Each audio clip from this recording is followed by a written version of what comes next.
plus premium content with insider information starting at just $1. And it's the perfect gift for the Alabama or Auburn fan in your family. CoverCrimson.com or thebarnauburn.com. Sign up today. Take TNR on the go with a podcast built for your satisfaction. Miss Hour 1? Find it in podcast form. Miss Hour 2? Stream it now. Miss Hour 3? Download it for later. Miss Hour 4? Well, just know it's never coming back. Listen to TNR wherever you find podcasts. Happy football season. At the Next Round, we strive to make our loyal listeners feel like they're a part of the action all season long. My name is Grace McWhorter, and I do that by bringing you along for any given Saturday in Auburn or Tuscaloosa. From pregame warm-ups, touchdowns that make you feel a part of the play, and everything in between, our goal is to make you feel like you're inside Bryant Denny or Jordan Hare. Follow along on our social media at Next Round Live on Instagram, X, and Facebook. Also, check out thebarnauburn.com and covercrimson.com while you're at it. Here's to fall Saturdays. Start your day online with our website, nextroundlive.com, for the latest videos, podcasts, and college football stories. It's also a great way to stream the show or shop in the Next Round store. Stay connected by visiting nextroundlive.com.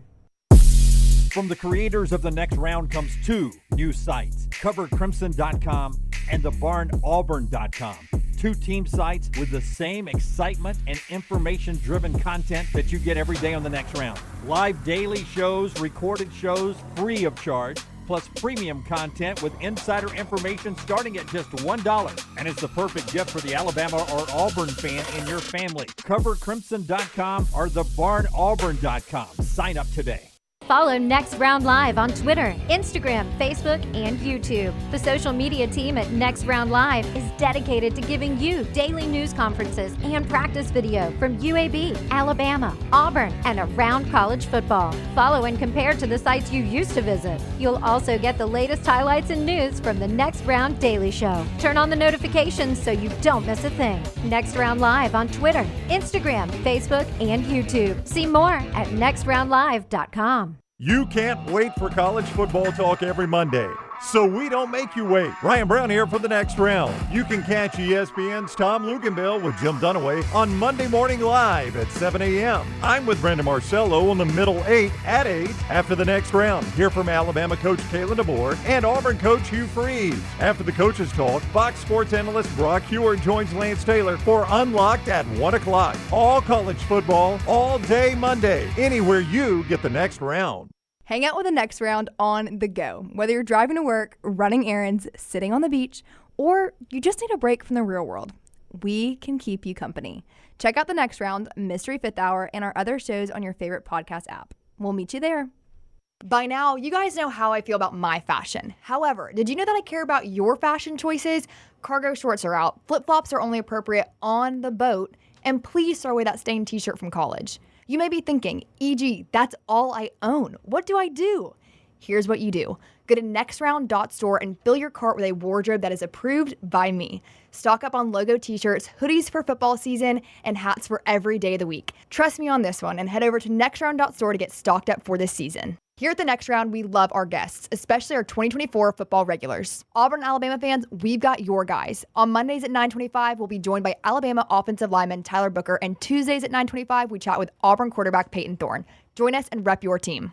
Just because you've quit going to the gym, it doesn't mean that you have to quit gym altogether. Dunaway, that is. With our Next Round podcasts open 24/7, 365, you can access gym anytime you'd like. While you may have done away with your treadmill routine, our version of Dunaway is standing by ready to get you back to your absolute best. Find all that lovely Jimmy D-led content on Spotify, Apple Podcasts, Google Podcasts, and in the podcast section of nextroundlive.com. This message is sponsored by Jimmy Crypto Inc. and Jimmy Crypto for President.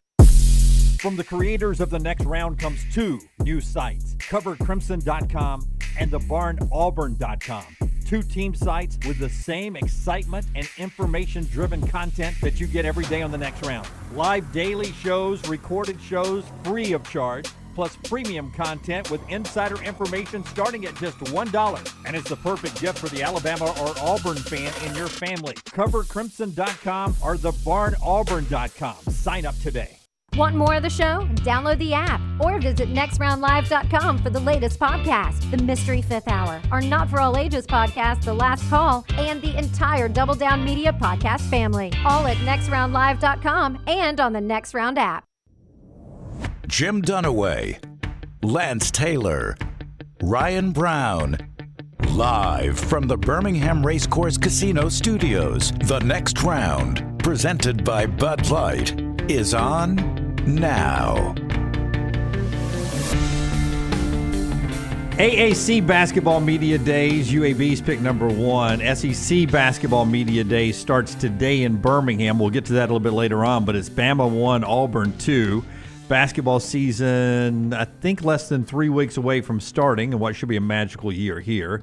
The Magic in New York, good for baseball, good for upstate New York in football. We'll talk about Monday Night Football in just a second, and then a ton of college football to get to, including Payton Thorne, your quarterback for the Auburn Tigers. He'll be with us at 9:30. Clay Travis with us at 10 o'clock. We've got our upset alerts coming up at 10:30. Remember to subscribe to our podcast and our shows on Apple and Spotify and wherever you get your podcasts.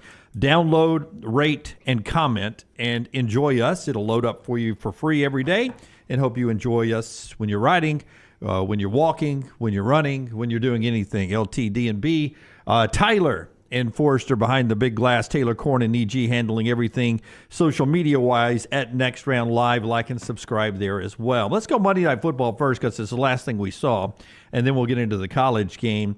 A bad loss for the Jets. They are reeling. It looked good early on with the interim coaches taking over. The win played a factor. The penalties were huge. 22 accepted penalties.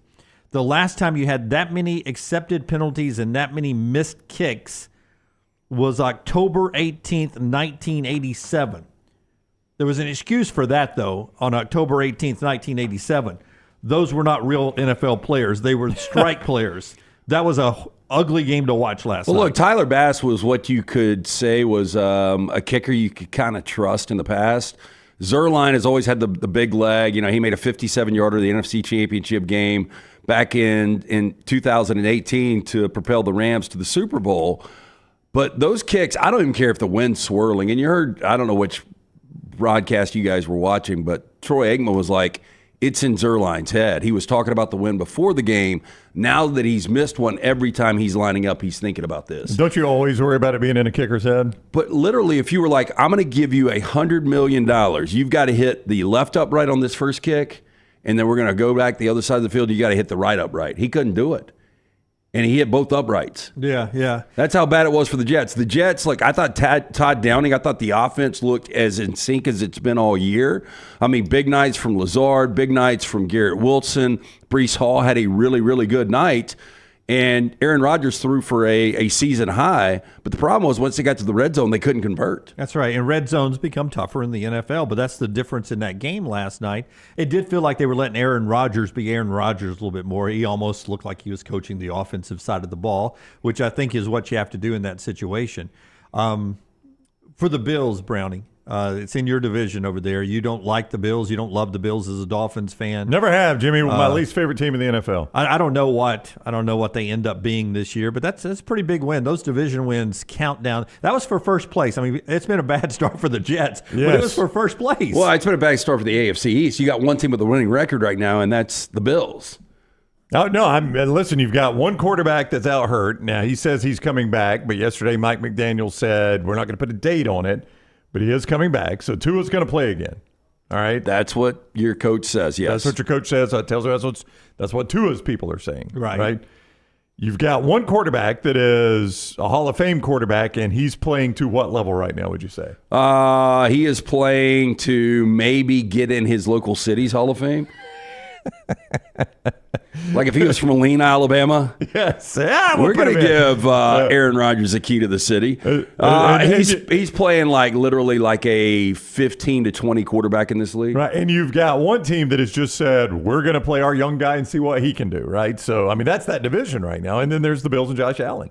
If they don't win this division this year, it's criminal. But you know, the thing is, talking about Josh Allen, if they would have lost last night in that game, and I don't know if you guys watched till the end, that game was up in the air the entire game. If they lose that, it's the first time in Josh Allen's career he's lost 3 consecutive games. That's crazy. I was watching to the end.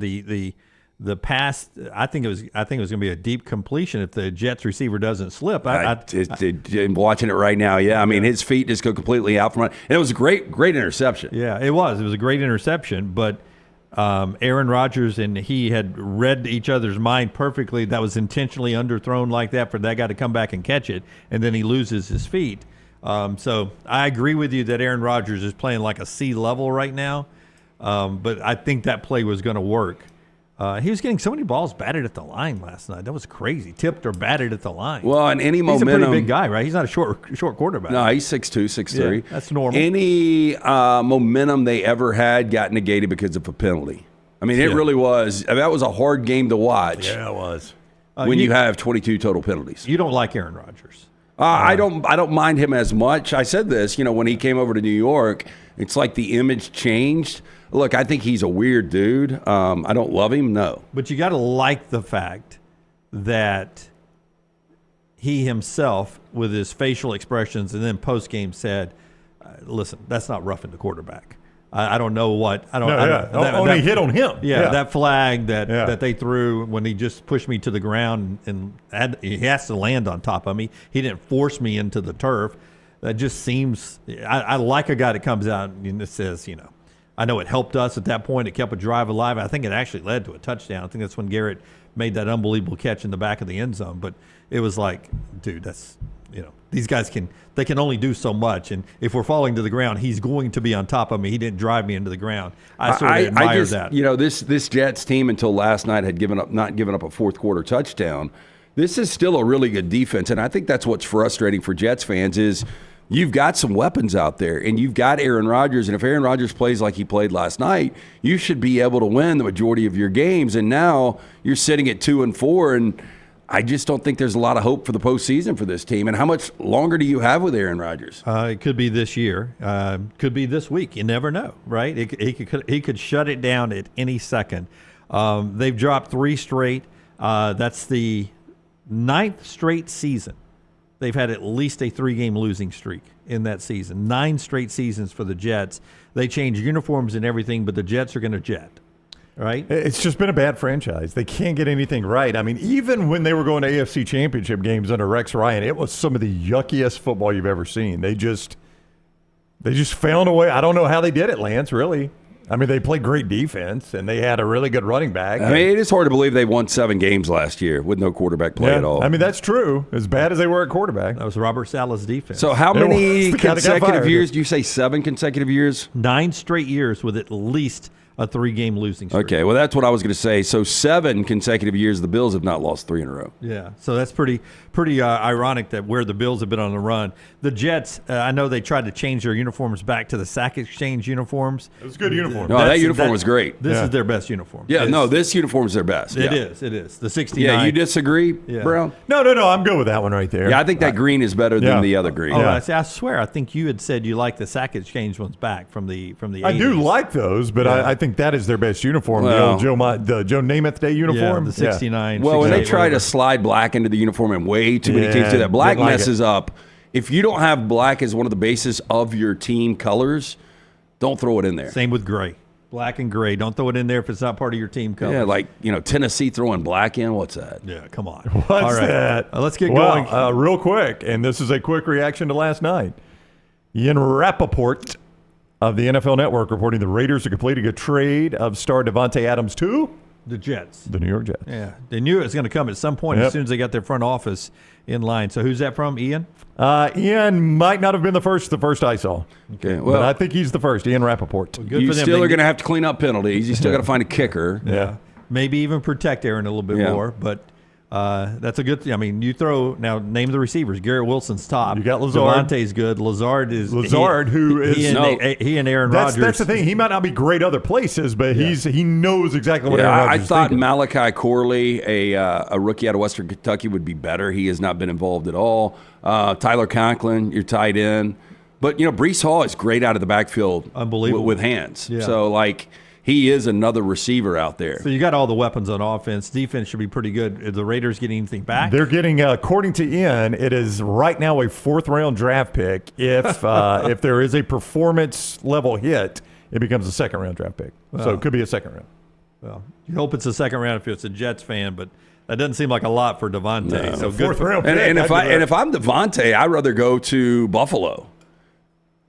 You wonder how much interest there was, Lance. I mean, I'm kind of with you. Buffalo's a much better contender than New York. Yeah, I mean, there are just other places. Like, I feel like after New York lost that game last night, I think they're done. Yeah, well, I guess they're only, 2 games out of first place in a division that they may get their way back in. They're 2-4, I believe, on the year. So the Jets, they lose last night. We'll crank back up the NFL coming up on Thursday. One other note, speaking of the Raiders who give up Devontae today, Tom Brady should be approved today to be 10% owner of the Las Vegas Raiders. Okay, here's what I don't get about this at all. Like, if Brady wants to be an owner, great. But if I'm Fox, like, I find a way to void that contract. First of all, I don't enjoy Brady on the broadcast at all. He hasn't been good, and you could look for a way for them to come to a mutual agreement at the end of the year. Yeah. You think so? You think it's been that bad? I think it's been awful. horrible. Well, yeah, Awful. but I mean, what are ratings? That's the key. Are ratings up, down, same? Am I watching it because of Tom Brady? Well, no, but I mean, but if it doesn't hurt ratings, you've made that investment. Yeah, I just know I watched Greg Olson this past weekend, Saints Buccaneers, my game, with a lesser crew. No offense to everyone on that crew, but really, I doubt they'll take offense. A to lesser that. crew. It's not the main broadcast, and he was fantastic. Well, here's the thing. I don't seek out broadcasters, but one can turn me away. Like, I agree. If I've got 100%. the quad box on, I'll get away from certain ones, and I'm stuck with whoever. The Rams get Mark Sanchez a lot in his man bun. I'm not a fan. And sadly, Joe Dolphins Tess had has him the other become day. that guy for me. Like, Joe Tess has gone so over the top. Do you want to let Scott open up his mic? And Wait, give so us I got to ask you this: if Tess has gone over the top, are you still a fan of Gus? Oh yeah, Gus is Gus. Gus doesn't do it as crazy as Tess No, does. Gus is nowhere close to Tess. No, he's not. He's I'm not. telling you. Tess is the white Gus. No. Tess Gus feels more authentic than Tess too. I mean, Tess is a little cheesier, but Gus is all about himself. Oh, South Carolina. Did he do the Bama game this week? Oh, did he? Yeah. South Carolina with a field goal, 3-0 halfway through the first quarter. It's another monumental day in the SEC. No, Scott, that's actually a pretty good test, isn't it, Scott? My God, it's 11:30 in the morning, and it's another, and we're in the first quarter, and it's another monumental day in the SEC. 3-0. Yeah. Tess was good in like the boxing, like at the Silver Star. I think that's his thing. And he was good, maybe AFL or UFL or any kind of arena. But we don't need the over-the-top Tess, but it ain't going to change. Yeah. There was a sweet spot for Tess, and dare I say it was when he did, I think it was it Thursday or Friday night when Samantha Ponder wasn't Ponder at the time, whatever her old name. It was Friday night games with Tess. It was when they were RG3 won the Heisman. Won the Heisman that year. Yeah. That was Joe Tess at his best. And he's gotten a little I think that was his more. first year in college football. It was? On the main broadcast, yeah. He had the right level of excitement. I don't know who his analyst was, but he was a good analyst. And then Sam on the sidelines asked great questions. I thought it was a great crew. Yeah, I remember the first time I met him, me and Tony Curry were doing a remote at the Silver Star. Yeah. Maybe that's why it played out like that. But they were doing some kind of ESPN boxing event there, and he was really over the top back then. And let me just say, tremendously nice guy. Oh, yeah. Tremendously nice guy. Who, Tess? Yeah. Scott, have you met him? I wonder if Scott... I have not. I have had zero interaction with Tess. But there's nothing Scott dislikes more than Joe Tess. Yeah. Dude makes my ears bleed. Yeah. I would tell you that at the opening of every show, I try to sell it like this is going to be the biggest show ever. Right. But I never say monumental day in the SEC. Everything can't be the most amazing thing that you've ever seen. Our friends at Way to Wellness is, though, Scott. Way to Wellness is helping you personalize your weight loss plan right now. Find the plan that works for you right now with Leslie and her board-certified team, Way to Wellness. Just go to their website at planforme.com. Some career opportunities for you there at planforme.com. If you want to flip over into that line of work, or if you're already doing that somewhere else and want a better situation, Leslie can offer that to you at planforme.com, at planforme.com. She has medical weight loss supervised there, meal replacements, an entire group of board-certified medical professionals to help you with no contracts, no sign-up fees, and the first consultation is free.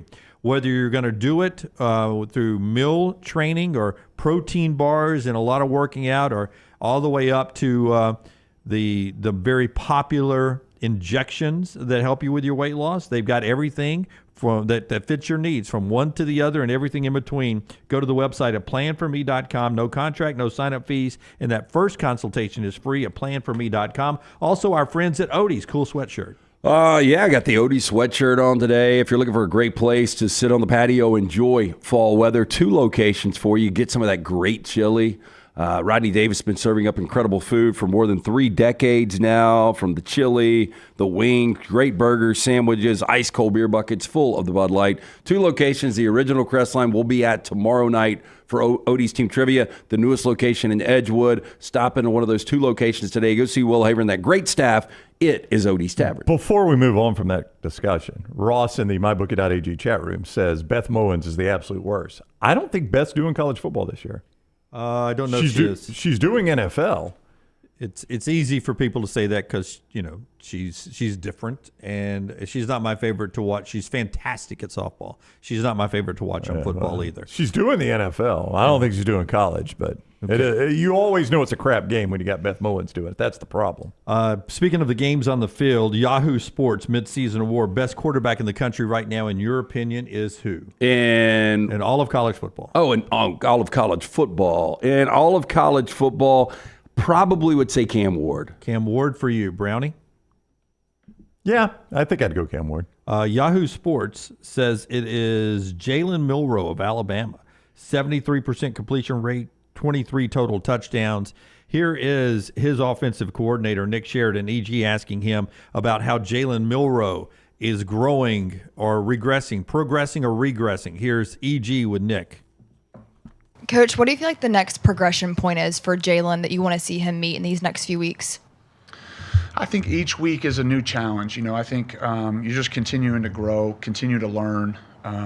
We talk to the players every week that every time you go out there on the field, you send a message or an invitation. And so, when you have things that you do well, you're sending a message to the other team that this is something that we're really good at. And when you struggle with something, any player, any scheme, any coach, then you're inviting them to try to see if you fixed it. And so I think that occurs each and every week for us. And so Jalen's no different, our whole offensive unit, things that we have done well, obviously the opponent is looking at that and trying to find ways to slow you down in those areas. And then things that you struggled with or have, not executed as cleanly, they're going to, try to show you, see if you've improved in those areas. So I think for all of us, it's identifying the things that we need to be better at and trying to fix those issues as you're moving forward to the next game. Well, one thing Jalen's improved on is that mid-range passing. Remember, that's what he allegedly couldn't do really well at an elite level last year. I still don't know if he consistently can do that at a high level. Oh, I think he's been really good this year.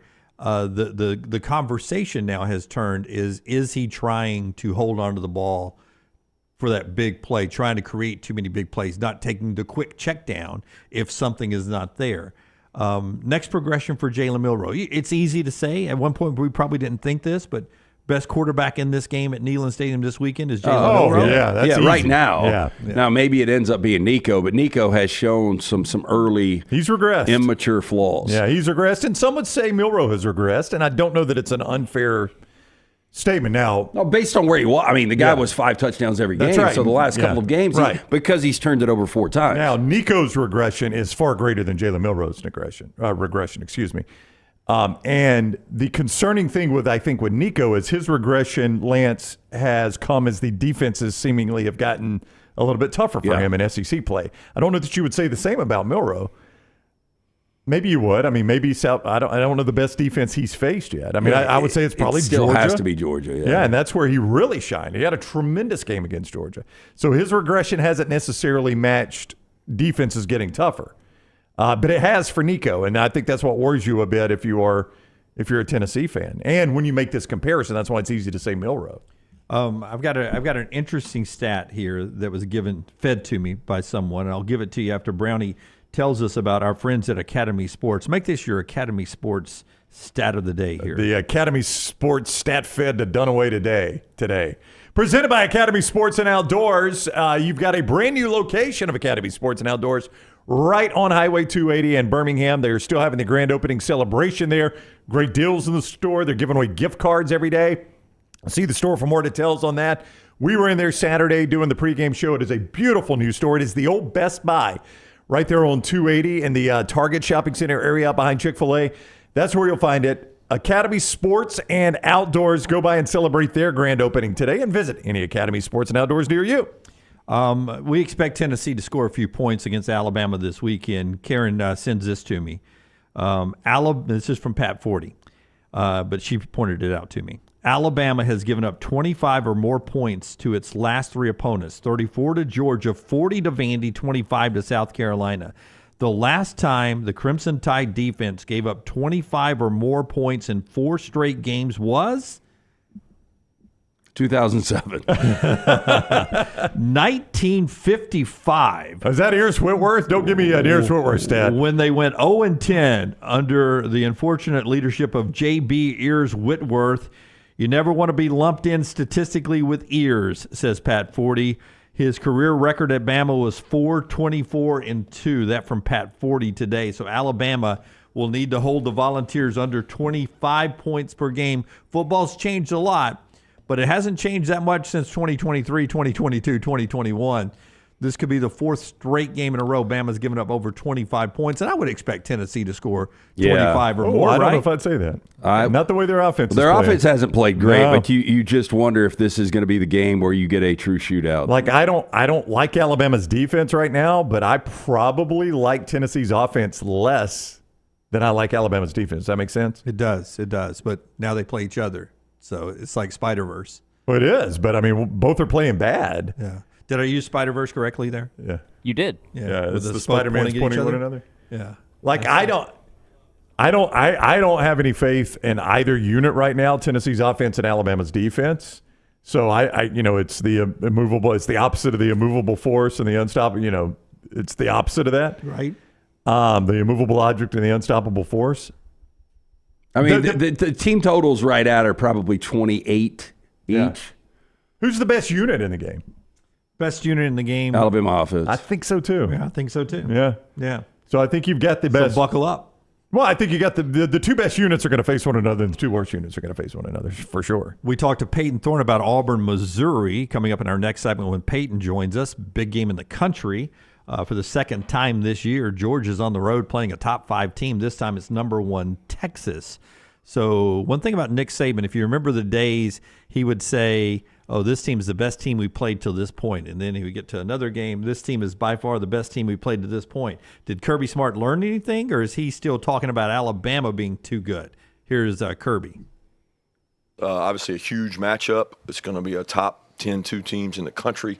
A lot of respect for Sark. I've gotten to know Sark really well over the last couple of years. We take a trip every year together and really enjoyed getting to know him and have a lot of respect for the job he does. I mean, the most complete team that we've seen or faced this year and probably in multiple years. When you look at what they're doing defensively, offensively, and special teams, they are clearly one of the best teams in the country with what they do. Got a great quarterback, great defense, great scheme. Should be a great matchup, and this is really what you come to Georgia to play in these moments. Once again on the road, going to a place that I've never been. I assume none of our players have ever been there either for a game, so it should be exciting, great TV, and looking for an opportunity for us to get better, because that's the most important thing is, can we show some kind of consistent improvement and play more consistent as a team.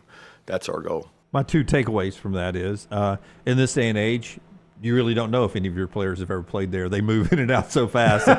Is there a former Alabama player on that roster?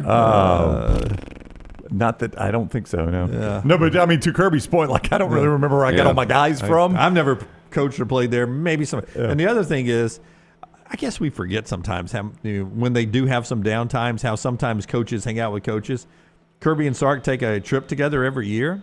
I wonder if it's sponsor related. Like the Chick-fil-A golfing outing? Yeah, they could be that. I mean, do they still do? They don't do the Jimmy Rain golf tournament anymore, do they? Yeah. Or they may do it, but I don't know if like current coaches go play. They used to. And would Texas be in the Yellowwood family? I don't think so. A lot of wood. Yeah, it's a lot of wood out there. But it's weird that Sark and Kirby hang out together. One more college football thing here before we get to Payton Thorne. Right after Brownie tells us about JohnstonRVCenter.com. I-65 exit 304 in Coleman, 334 in Decatur. It's where you find Johnston RV Center. Jimmy Dunaway, a little nip in the air today, so you can enjoy fall on the road with an RV from Johnston RV Center. Great discounts right now to go see America in the fall. How about travel trailers as low as $145 a month? How about fifth wheels? Savings more than $45,000 on fifth wheels now. Members of the military is a small way of saying thank you. You get a great discount there, whether you're a veteran or active duty. Just see them at Johnston RV Center, JohnstonRVCenter.com. Hey, and I got an idea for you. If you're driving around looking for lunch, how about a huge gourmet deli sandwich from our friends at the New York Butcher Shop? Yes, sir. You can get it from their substation. Go build your own sandwich. They've got specialty sandwiches as well, but you can pick up great meats on your way home. Some of those delicious sides, fantastic selection of great wines and desserts. The New York Butcher Shop, one-stop dinner shop, 2 locations, Cabo Heights, Highway 119 in Greystone. Rare quality, well-done service. It's the New York Butcher Shop. Okay, so we mentioned this yesterday. I just want you to hear Dan Lanning. No laughing, no joking about it. He got asked about the 12 men on the field in the final seconds of the big win over Ohio State. And, this guy finally got a big win. LT's right. He has been in a lot of big game situations since he became a head coach at Oregon, his first job, and has yet to deliver the W like he did on Saturday. But I do like his preparation for the games. Here's Dan Lanning. Much of the commentary world has decided and struck you as a genius, Dan, for the 12-man penalty and declared that it was intentional.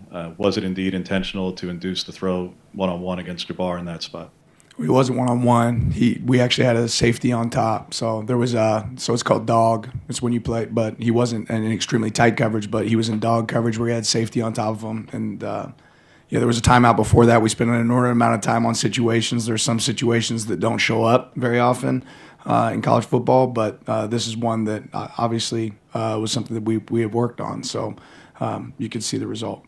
Yeah, something they had worked on. I mean, if you're working on that situation, 12 on the field to burn 4 or 5 seconds, take a 5-yard penalty, you're checking some boxes in the spring football or whatever to get to that point. Do you think it's a rule change by next year to morph it somehow to where you get your time back, 5 yards in your time back? I think it could be. Now, we had a knee-jerk. We've seen this a couple of levels football. The blatant pass interference in the 2018 NFC Championship game where the NFL decided, you know what, let's implement review on PI. And that lasted all of one season. And then we remember the Texas A&M LSU, I think 7 overtime game where we decided to have this ridiculous new overtime format. So you get some knee-jerk reaction off of one situation. But I'm interested to see if some other coaches use this down the stretch. If they do, I think there could be some blowback. Are you going to use it? Are you going to give if a team's in the same exact situation, but you've only got 11 on the field, but I commit pass interference, do I get my time back? No, I don't guess so. I don't know how you do it on this one then. Yeah. Well, there are ways where you can take a intentional penalty.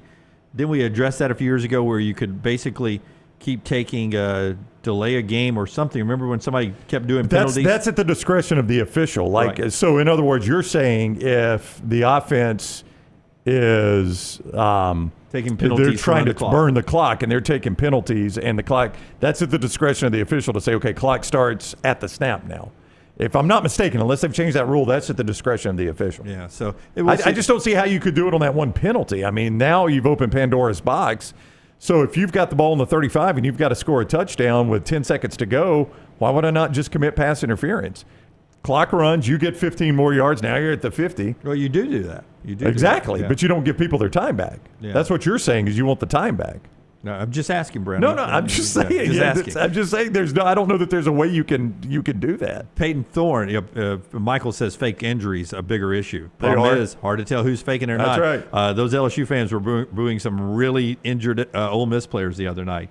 One way you knew, they were offensive players. When we come back, Payton Thorne, Auburn quarterback, road trip to Missouri, big game in the SEC, a monumental day in the SEC next on TNR. Call the next round now at 205-734-0923.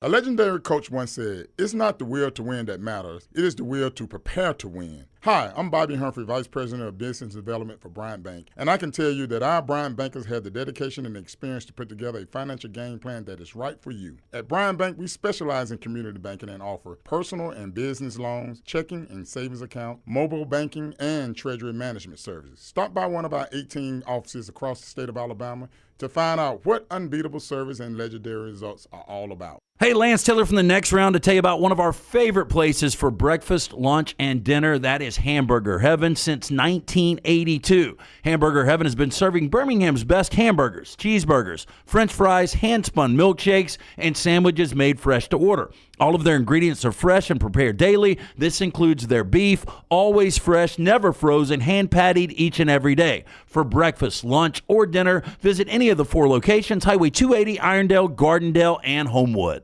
Spring weather is here, and our friends at Hemphill Services are offering a $69 HVAC tune-up plus 10% off any service call when you mention the Next Round. Call Adam, Chad, and the guys at Hemphill Services. Make sure your HVAC unit is ready to keep up with the changing weather. Hemphill Services, locally owned and operated independent train dealer. The team can service all makes and models. For all of your plumbing, heating, and cooling needs, call Hemphill Services. It's hard to stop a train. 205-229-2090 or hemphillservices.com. That's 205-229-2090, hemphillservices.com. Happy football season. At the Next Round, we strive to make our loyal listeners feel like they're a part of the action all season long. My name is Emily Grace McWhorter, and I do that by bringing you along for any given Saturday in Auburn or Tuscaloosa. From pregame warm-ups, touchdowns that make you feel a part of the play, and everything in between, our goal is to make you feel like you're inside Bryant Denny or Jordan Hare. Follow along on our social media at Next Round Live on Instagram, X, and Facebook. Also, check out thebarnauburn.com and covercrimson.com while you're at it. Here's to fall Saturdays.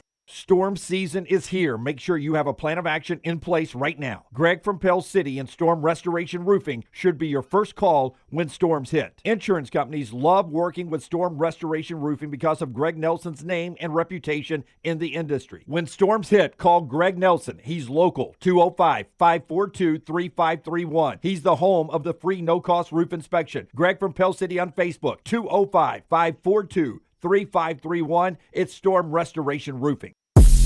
From the creators of The Next Round comes 2 new sites, covercrimson.com and thebarnauburn.com. 2 team sites with the same excitement and information-driven content that you get every day on The Next Round. Live daily shows, recorded shows, free of charge, plus premium content with insider information starting at just $1. And it's the perfect gift for the Alabama or Auburn fan in your family. Covercrimson.com or thebarnauburn.com. Sign up today. Follow Next Round Live on Twitter, Instagram, Facebook, and YouTube. The social media team at Next Round Live is dedicated to giving you daily news conferences and practice video from UAB, Alabama, Auburn, and around college football. Follow and compare to the sites you used to visit. You'll also get the latest highlights and news from the Next Round Daily Show. Turn on the notifications so you don't miss a thing. Next Round Live on Twitter, Instagram, Facebook, and YouTube. See more at nextroundlive.com. Twin Peaks is the best in the game. Here, you're in the red zone for every college rivalry and divisional matchup all season long. I mean, where else are the scenic views as good as your view of the game? Only at Twin Peaks, the #1 sports bar. We talk about all the biggest games every Monday at 10:30 with Fox Sports analyst Joel Klatt. Presented by MyBookie.ag, promo code NEXTROUND. If it is meaningful at all in college football, we cover it Mondays with Joel Klatt, presented by MyBookie.ag on the Next Round.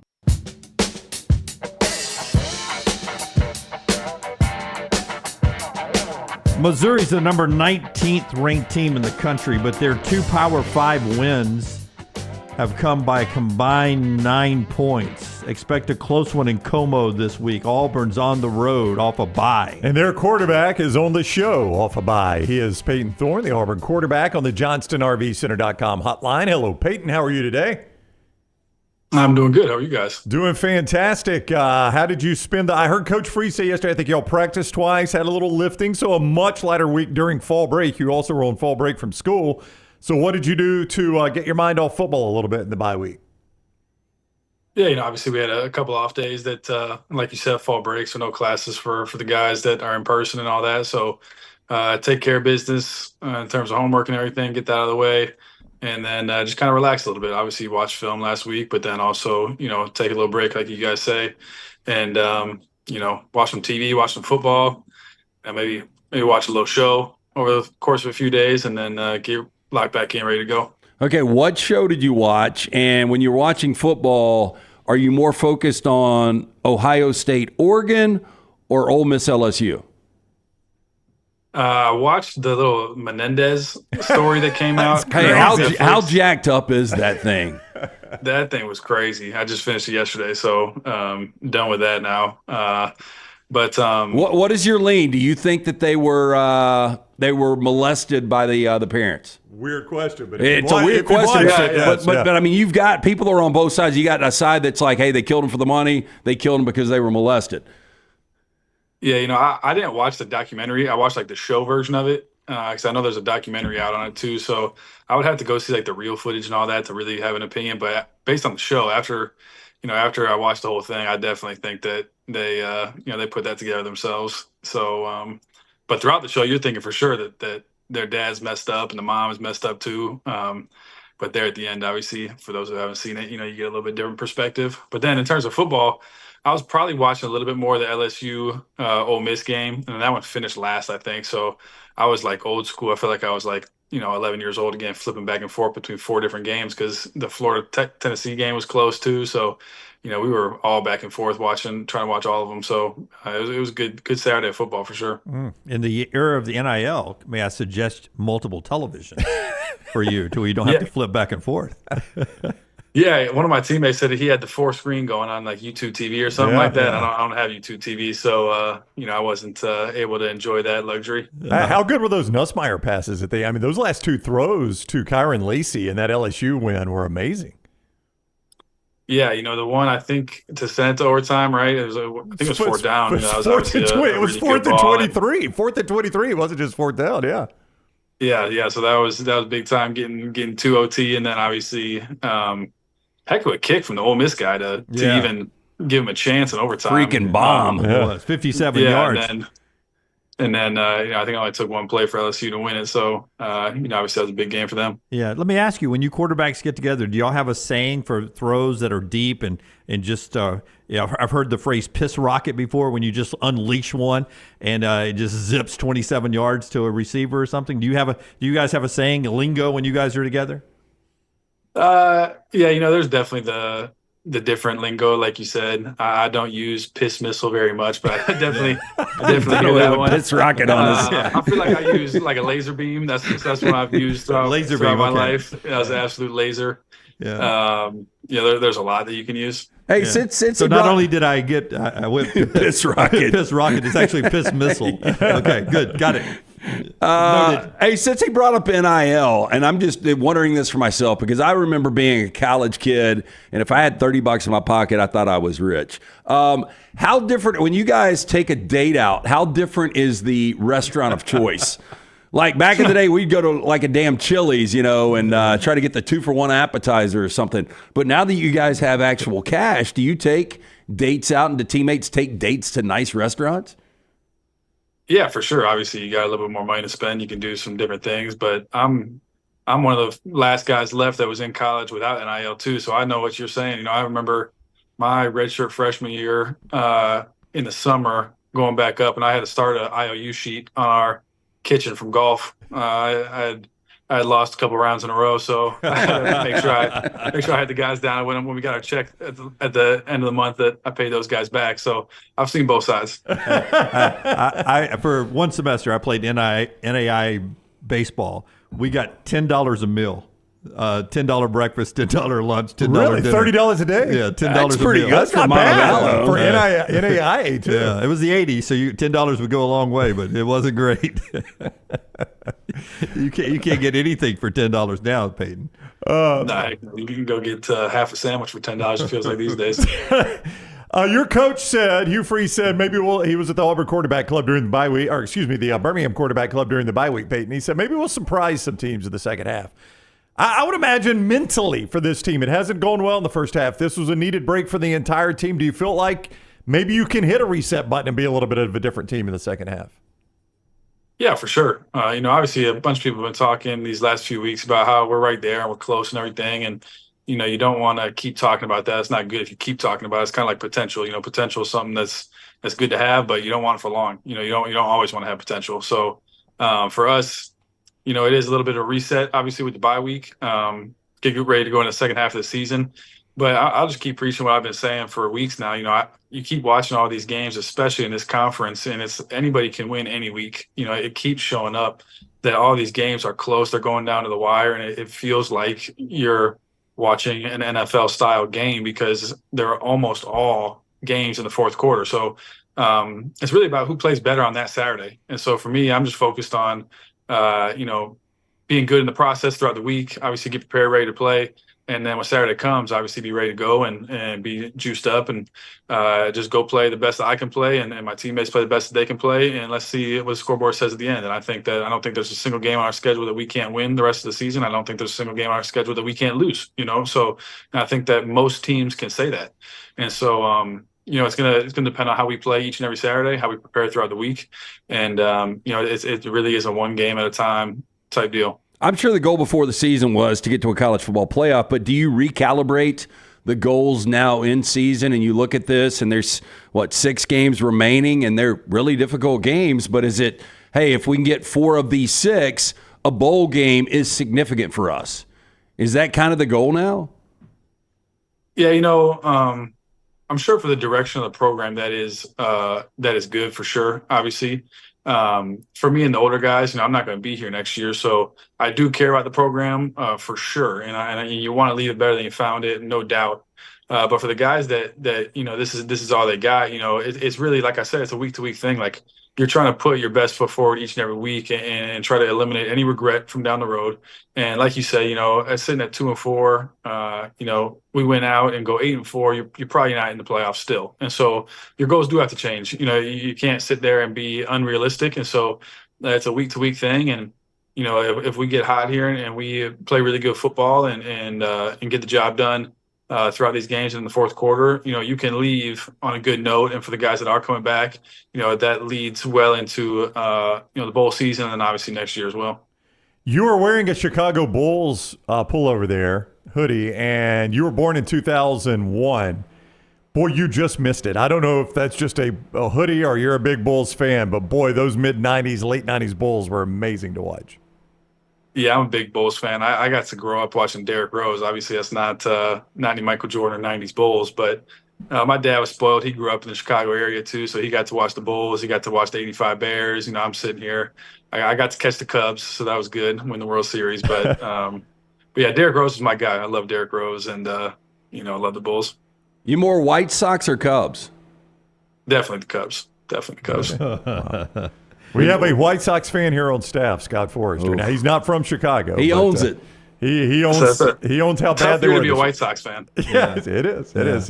He'll tell you that. Yeah, he had different colored paper sacks to wear during the losing streaks this year over his head. It was really good. Serious question: would you rather get out on that ledge on the Sears Tower or walk home from a White Sox game at night? Yeah, you probably had to go ahead and take the Sears Tower there. That's your best option walking home. Even rappelling down the Sears Tower would be a better option than walking home from a White Sox game. Go ahead and take that Sears Tower. Payton, good luck against Missouri, my friend. It's always good to talk to you. Appreciate you guys. Have a good one. All right, buddy, take care. Nothing but piss rockets for you, my friend. Use that in the post game. Big game out of you. Use it in the post game interview. I was just out there throwing piss rocket. Will do. All right, see you. Payton with us on the JohnstonRVCenter.com hotline. Remember, everything Auburn at thebarnauburn.com. That is thebarnauburn.com. Great subscription items there. Start at $1, but plenty of free content as well on the Barn Auburn YouTube channel. So go sign up, subscribe. Starts at $1, thebarnauburn.com. So I looked at the schedules yesterday when I asked you guys that 4 downs question, who has more wins moving forward, Auburn or Vanderbilt? And a lot of this is going to come down to the game that they play on November 16th in Jordan-Hare. But you really start to look at, not November 16th, that's when La Monroe plays in Auburn. When you start to look at Auburn's schedule, though, like literally every game is winnable, but every game is losable when you look at the Warhawks sitting at 5-1. That's right. More on the Warhawks later in the show, by the way. Dr. B We've almost become your Alabama affiliate for the Warhawks this year. I don't know if you noticed that or not. But even I bring a stat today on the Warhawks. Dr. B bringing you the show. Yeah, we'll be out there tomorrow, hanging out after the show at Dr. B's location right there at St. Vincent's Medical Tower. T3hair.net. When I started to ask around when I was thinning out, everyone said Dr. Beckenstein is the guy that you need to call. For more than 20 years, women and men have turned to Dr. B for a range of cosmetic and reconstructive procedures. He will use that experience, his advanced training and genetic testing to help his patients fully understand the procedures they are considering. Call Dr. B today, 205-319-0316. I do the non-invasive treatment 3 times a week, 30 minutes each time on my couch. That is it. My hair has more than doubled in thickness. T3hair.net or 205-319-0316. Hey, and also, before we show you the legend, Daniel Moore's got another in-season painting that he's working on right now, artwork. Preliminary sketches out for Deuces Wild. I love the name of that. Yeah, Deuces Wild. It's the ending of the Georgia game, the Ryan Williams reception, and then the Zabian Brown interception, the 2 deuces on the team. He's working on that drawing now. You can see a preliminary sketch in pencil right there. You can go order that, Deuces Wild, at danielmooreart.com, danielmooreart.com, and you can still pick up The Legend, a tribute to Coach Nick Saban and his 6 national championship seasons. Pre-order either one, The Legend or the preliminary, on Deuces Wild right now at danielmooreart.com. And don't forget the 2025 calendar available with the coupon code TNR. You get 20% off that. 20% off that 2025 calendar. Great stocking stuffer for the holidays at danielmooreart.com. As we continue on towards Clay Travis at the top of the hour, our upset alert coming up at 10:30 today. Let's do 4 downs here. It's brought to you by our friends at Slice. Slice with those great locations where you can jump in and grab a wonderful lunch or to-go dinners easy on the way home. Yeah, 5 great locations. The original Lakeview, Vestavia, Montevallo, Crestline Park, newest location in Edgewood. Get into the Bajalia Brothers, local pizza, local ingredients, a slice and a salad for lunch. Maybe pick up a couple of pizzas on your way home. For more information, slicebirmingham.com. First down. Most surprising team currently in the top 25 for you guys? Ironically, Yahoo Sports. I was looking at their midseason award, and I'm going to agree with them. I'm going to say BYU for me at number 13 in the country, and they've got Oklahoma State coming to town this weekend. Oklahoma State 0-3 right now in Big 12 games.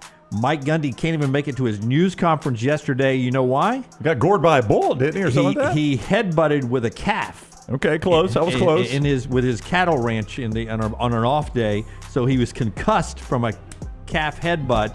Can't go there, so who knows what Gundy will be calling this weekend. BYU for me. You know, I mean, Brown, take a look at it. Iowa State in the top 10 now, BYU in the top 15, Indiana knocking at the door at top 15, Pittsburgh undefeated in the top 20, Illinois, Army, Navy. I mean, there's so many different directions you can go. I thought we would be arguing over Army, Navy. I did not think you would go BYU in front of Army or Navy. I am stunned that Army and Navy in the middle of October are ranked nationally. That's crazy. First time since 1940. Yeah, since 1940. I mean, this is insane. I don't want to. You know, I love our military. I do too. But when it comes to football on the field, they haven't played the schedule BYU has played. Neither really has Iowa State. Neither has Indiana. BYU has some quality wins out there. BYU has staying power. BYU is a better football team. Army and Navy will come back down to earth second half of the season. Second down. I'm not saying they're better than BYU. That's what I'm saying. I'm more surprising right now in I'm just the top stunned 25. that they're ranked at any point. Okay, most surprising team not in the top 25. Utah, by the way, Cam Rising.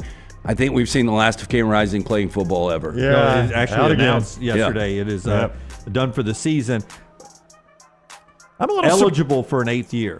Of course he is. That from the Utah folks. Yeah. He's eligible for an 8th year. You think anybody's going to pay him NIL-wise? You couldn't. It'd be such a risk. I mean, if Whittingham hangs around, for some reason he likes the kid. But you've got Oklahoma it is surprising out Utah now. is out. USC out now. USC would be mine just based on the fact that they've lost 3 consecutive games where they had a lead in the fourth quarter. Not only are they out, they're not even getting a vote. Yeah. So they're not even like among others getting votes. Do you remember how high on the playoff predictor they were after week 3? Yeah. Whenever it was? I'm just going to stick. I mean, it looks stupid now.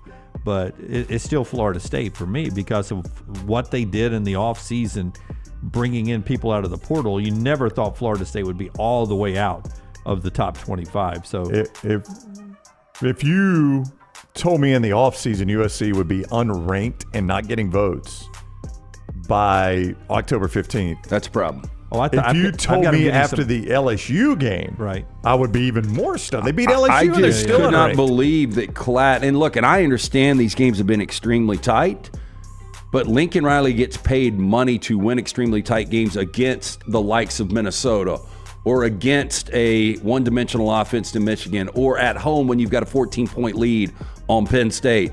And Klatt made the argument, I think they're going in the right direction. Completely disagree. Yeah. I mean, Michigan's almost unranked. Oklahoma is unranked. I'll give you another one. It's Iowa. I'm a little surprised Iowa's unranked with that schedule. I was almost went Iowa because with their schedule, Brent, I think we all penciled them in at 10-2. We talked about Iowa could actually be an 11-1 college football playoff team, and they're already unranked. Without beating anybody. Yeah. Third down.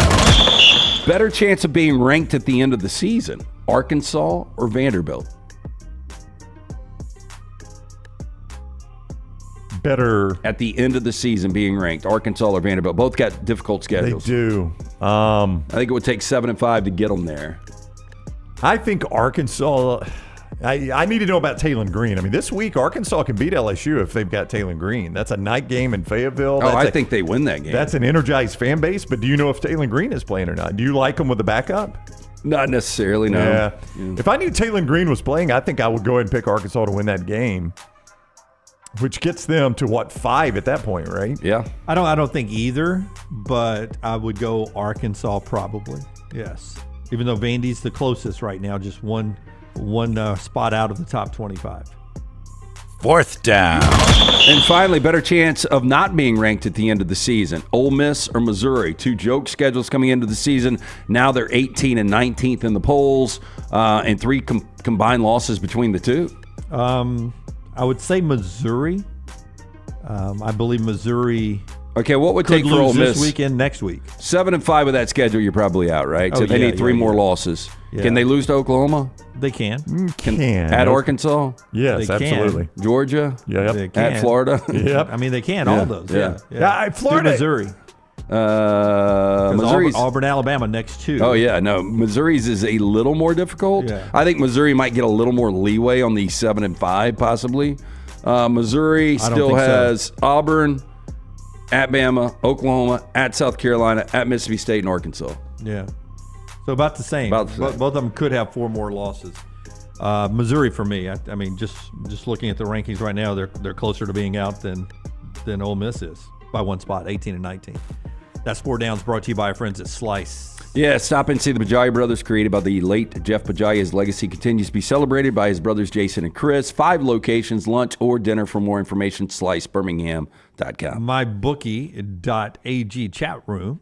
Big LSU guy. Chris says Green is coming off a hyper-extended knee, going to slow him down even if he plays in that game, as LSU, his team, goes to take on the Razorbacks, part of another monumental Saturday coming up in the Southeastern Conference. Brownie tells me that Hugh Freeze was catching some heat about this Eli Drinkowitz comment last night. Listen to it. Cut 10, if you will, Tyler. And then Brownie will tell me the part that we were micro-freezing last night. If you're new to the show, micro-freezing is when we pick apart everything Hugh Freeze says, and we put it under a microscope, and we come up with the reason to be upset about it. A lot of people saying he was giving, it's such an old reference that people need to quit using, bulletin board material to people. Micro-freezing Hugh Freeze. It's 80 seconds long, and Brown's going to tell us the part we should have paid attention to. Hit it.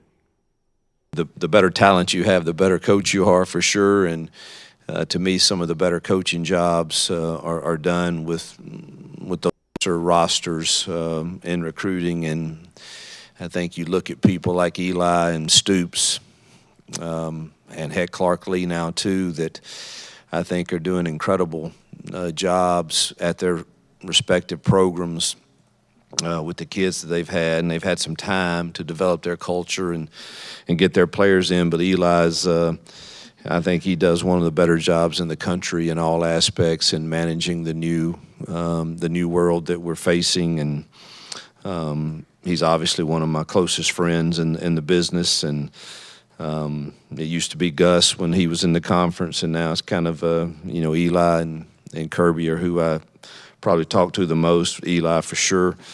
I have great respect for him and who he is and how he does things, and it's going to be a tall task for us there to go and compete with a really, really good Missouri team. They're the best. They're the best skill players we've faced yet, and their quarterback's playing at a really high level also.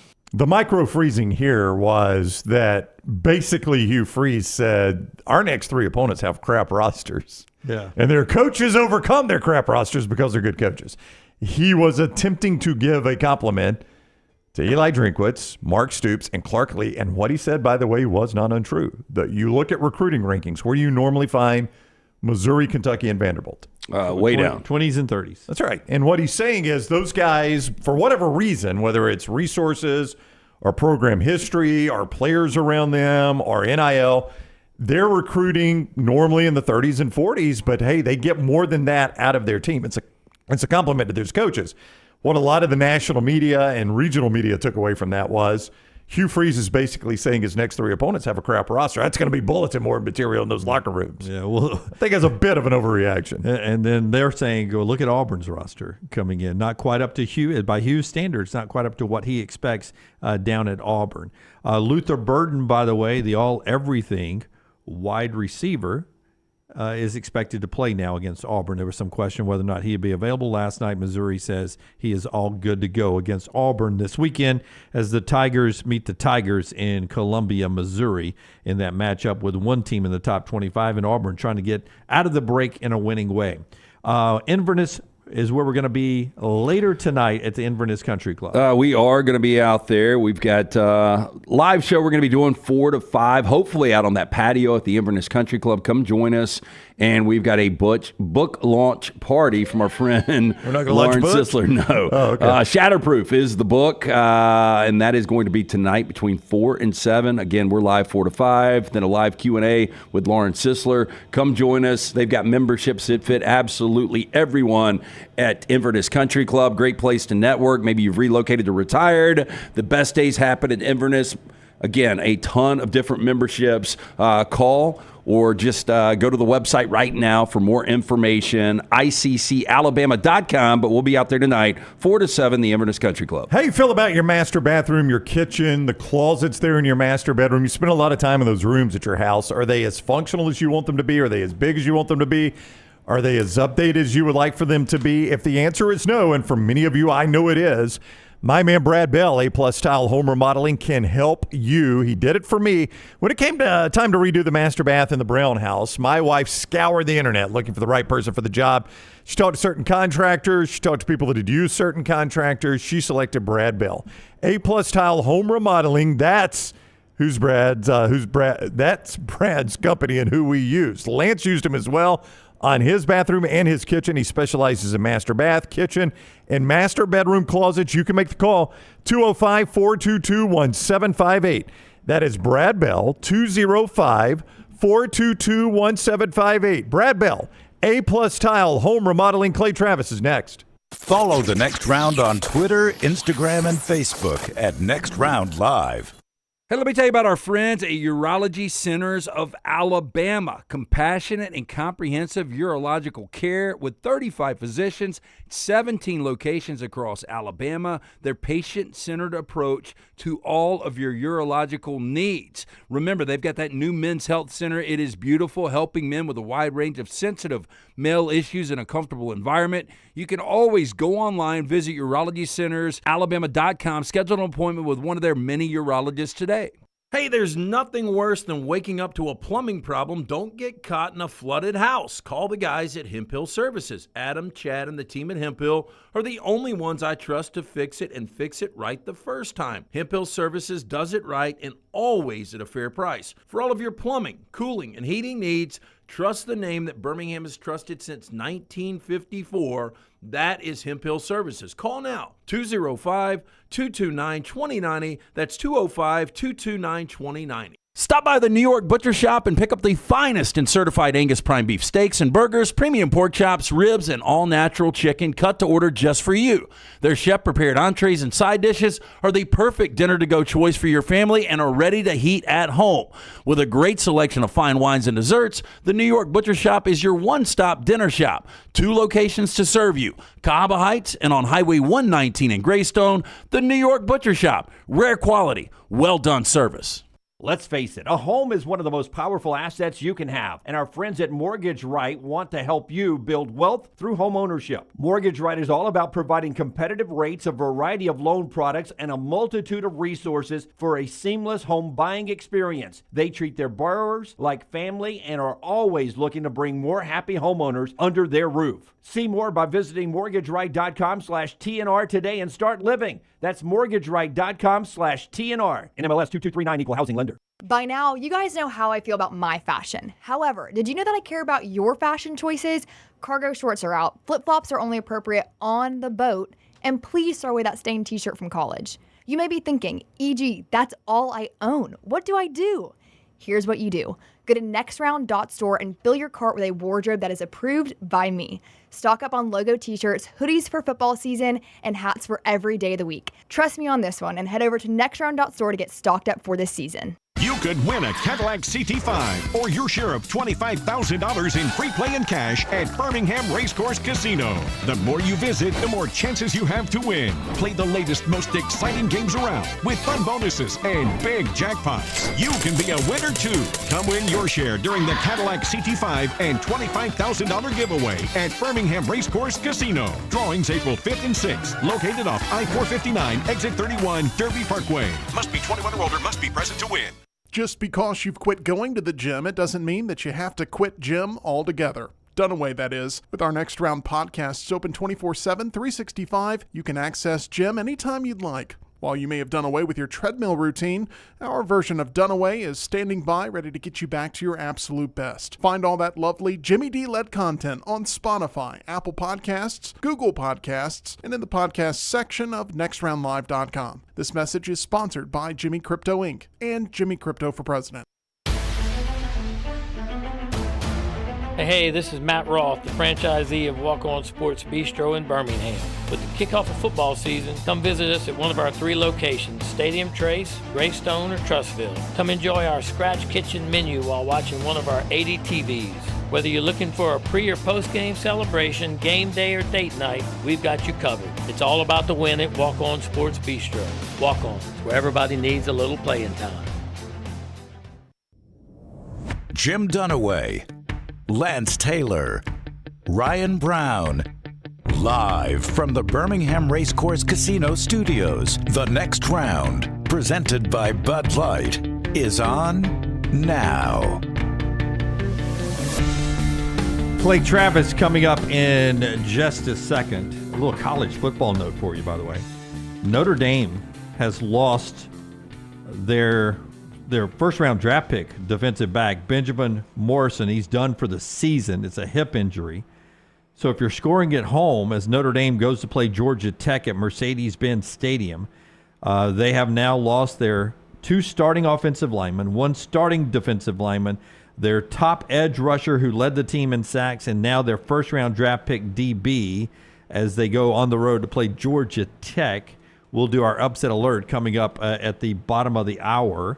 At 10:30. We'll get to them then. Our friends at Urology Centers of Alabama will get to you right now. 16 locations, 35 urologists to help you stay on top of all your urological needs, from prostate health to kidney stones, vasectomies, and everything else, guys. As you get older, you need a doctor in your life to keep you healthy. 205-930-0920 or urologycentersalabama.com to schedule an appointment. All right, let's go to Clay Travis. He is the founder of Outkick. He is with Fox Sports. He joins us each week on the JohnstonRVCenter.com hotline. This is not how I thought Tennessee and Alabama would be coming into this game, Clay. There was a time it looked like it might be undefeated versus undefeated. Actually, a bigger matchup than Georgia, Texas, and then the last 2 weeks happened to both teams. Yeah, I think a lot of fans on both sides, in the wake of the performance Alabama had against Georgia, and when Tennessee was sitting pretty at 4-0, I thought it would be 6-0 against 6-0, and I thought Tennessee's offense would look pretty good. I didn't think Alabama's defense was going to look anywhere near as bad as it did. I don't think anybody predicted Vanderbilt to beat Alabama, and even if you did, I think well, first of all, you deserve an absolute genius category there. But also, even after the loss to Vanderbilt, I thought that Alabama would bounce back and really trounce South Carolina, and that didn't happen. And so on top of that, I thought after Tennessee played really poorly against Arkansas, I thought they would come out and dominate Florida. That didn't happen either. So I think it's not just one bad week or one poor performance. It's that both teams have stacked two poor performances together, one on the road, one at home. And so I think it's hard for you to figure out, if you're looking at either team, what performance you're going to get on Saturday. I look at the two teams, and they don't look like playoff teams right now, but are there 12 teams out there that look like playoff teams? No, I mean, look, I after Tennessee beat Oklahoma, I think I came on with you and I said I thought Nico had Cam Newton with Gus Malzahn kind of capability if he continued to improve and get better. And he's gotten worse instead of improving. I mean, he's looked bad against Arkansas. I was there for the Florida-Tennessee game, sitting up top where you can see the field. I mean, he had guys running wide open all day, and you just didn't see him. And when he did see him, he overshot him. He missed him. He's had easy opportunities to beat Arkansas and to beat Florida handily, and he hasn't been able to do it. And that's not to say that everybody else around him on the offensive side of the ball has been really, really reliable and excellent in their performance. Tennessee's had offensive line issues as well. But I feel better about the defense than I do the offense, and I don't think anybody would have ever expected to say that for a Josh Heupel coach team, particularly one with what I think is fair to say quite a few talented NFL caliber players on the offense. And then on the Alabama side, I mean, I think the roadmap is pretty simple. I mean, you guys tell me if I'm wrong. If you can kind of put brackets on Ryan Williams and make it difficult for him to beat you, even as talented as he is, and then you have linebacker talent that's good enough to mirror Jalen Milroe and keep him from going off in the run game, Alabama's not that dynamic at running back or at other skill positions on the offensive side of the ball. So my prediction for this game is that it's really just kind of an ugly slugfest. Turnovers will obviously loom large, and it feels like a 20-17 style game to me. I haven't seen anything that makes me think Tennessee's offense is going to perform at a high level, and I haven't seen anything that makes me think that Tennessee's defense is going to allow Alabama to have a lot of success. And so I think it's going to be low scoring, and we'll just kind of see who has the back-breaking turnover. Kind of feels like this game to me. Yeah, or the back-breaking late flag. Have you written a check for the back judge that was there in 2022 to throw the late flag after the game-sealing interception for Alabama up there? Man, you guys are still upset, huh? Dunaway. Well, I mean, the flag was just thrown yesterday. It was that late. I expected better. I mean, Dunaway, would you have ever believed that Alabama would need 4 turnovers from South Carolina to win at home? That Vanderbilt Commodores would be parading down all my home city to throw the goalpost in the Cumberland River? Hey, and then no joke. Last time Vandy beat Alabama, I had a mullet, Clay. And then they pulled, in the ultimate Vandy move, they pulled the goalpost out of the river, cut it up, and sold it. I mean, that is all. I agree with LT. I don't think either of these guys, these teams, look like playoff teams. But I also don't think there's 12 teams that have looked like playoff teams. I mean, other than Texas, I'm not sure there's any team in the country that every game, every week, you've thought, hey, this team has not looked bad, right? Even Oregon, coming off of their big win over Ohio State, I mean, they look bad against Idaho. They look bad against Boise State at times. And so I think they've started to right the ship. But every single team, I would argue, maybe you guys disagree, with the exception of Texas, that has played anybody of any note on their schedule so far, has given you glimpses where you say, boy, I don't know, this team doesn't look like it's super talented or super dominant to me. One question for me from you guys, what is the story on Jalen Milroe's health Down the stretch, I do think that could loom somewhat large. Down the stretch against South Carolina, it seemed like he was running at 75 or 80% speed, like didn't want to tweak something. I don't know if you guys picked up on that. Oh, yeah. He's got a little leg from when it got rolled up. Nothing that'll keep him out of the game, but you're right. He was not running at 100 late in that contest. There's a play that our great fans in the chat room, mybookie.ag chat room, will remember where the play was, but his leg got caught up in a tackle at one point, or a sack. Yeah, I can't remember. Down the stretch in the third and the fourth quarter did not look like the playmaker in the run game. And I bring that up because Nico has been a little bit reluctant at times to see the field and just take off. He's obviously a very talented guy with his legs too. And obviously with either of these guys, given the offensive ineptitude at times, being able to convert a third or fourth down with the legs, I think is going to be pretty seismic in this game, or, keep the ball on a read option and make a huge play. Clay Travis is with us, founder of Outkick. You see him on Fox as well, at Clay Travis on social media. He's on the JohnsTNRVCenter.com hotline. While I agree with you about Texas being the best team in the conference, I also am not certain they've been tested. And I just feel like anymore, Clay, I'm just waiting for everybody's day of reckoning, aren't you? Like that just feels like what college football has become is you might be number one for a little while, but everybody's going to end up with a day of reckoning of some sort. Well, I think what college football fans are going to have to come to realize is it's become much more like the NFL. That's right.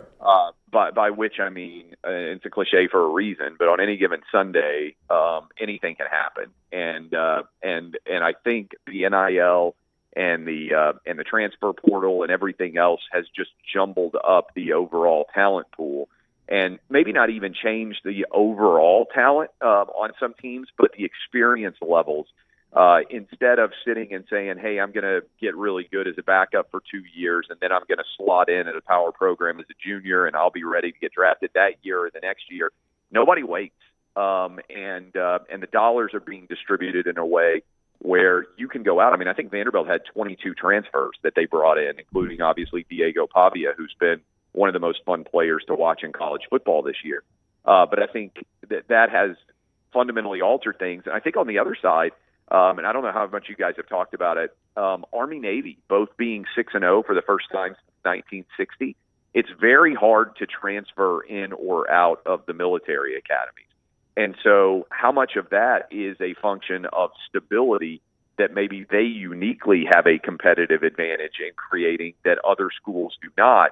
I think even that is kind of a telltale sign of the new era we're in, that for the first time, like I said, in the AP poll since 1960, both teams from Army and Navy are 6-0 and ranked. And I think that's telling you a little bit about the changing trajectory of college football as well. When Vanderbilt beats Ball State this week, and we were having the debate whether or not this is the biggest favorite Vanderbilt's ever been at 27.5 right now. But once they do, Clay, they're going to be ranked next week. Is there a chance, or I'll go on to call it, game day is going to be in Nashville for Texas Vanderbilt, right?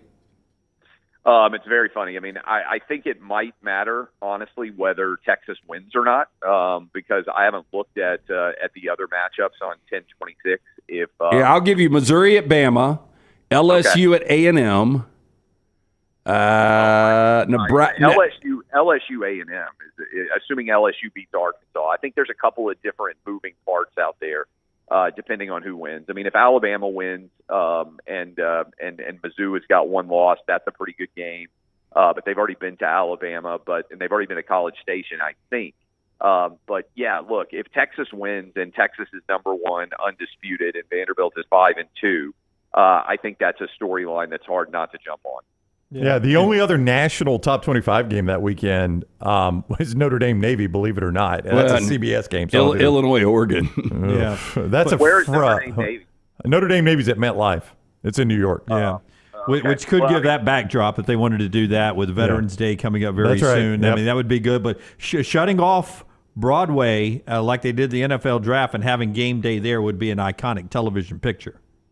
Oh, that'd be pretty cool. I don't know that Vanderbilt would want that. I think they may want them, somewhere on the center of campus so they would have more kids show up. But that is interesting to think about if they tried to do it there. I don't think they care what Vanderbilt wants. By the way, they know the rich kids at Vandy can walk 3 miles now. They did it with the goalpost.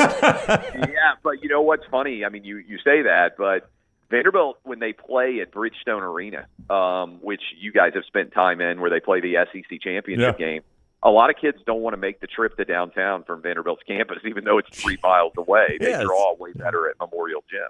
It's crazy to me. It's you could almost walk it. I know it's 3 miles, but so they just I get it, but I think they would do it on campus. But you're right. I mean, if Georgia loses. First of all sorts of chaos could happen, right? If Georgia loses and Alabama loses, then you would have Georgia and Bama with 2 losses. And, I mean, I think you look, for instance, at LSU. I don't think it's crazy to think they could lose at Arkansas. Ole Miss just lost. I mean, I think you start to ask the question, could there be a 3-loss SEC team get in the playoff? Because, I mean, there are going to be a lot of 2 and 3 and 4 loss teams in the SEC. And a lot of games where you're playing, for instance, Ole Miss and Georgia.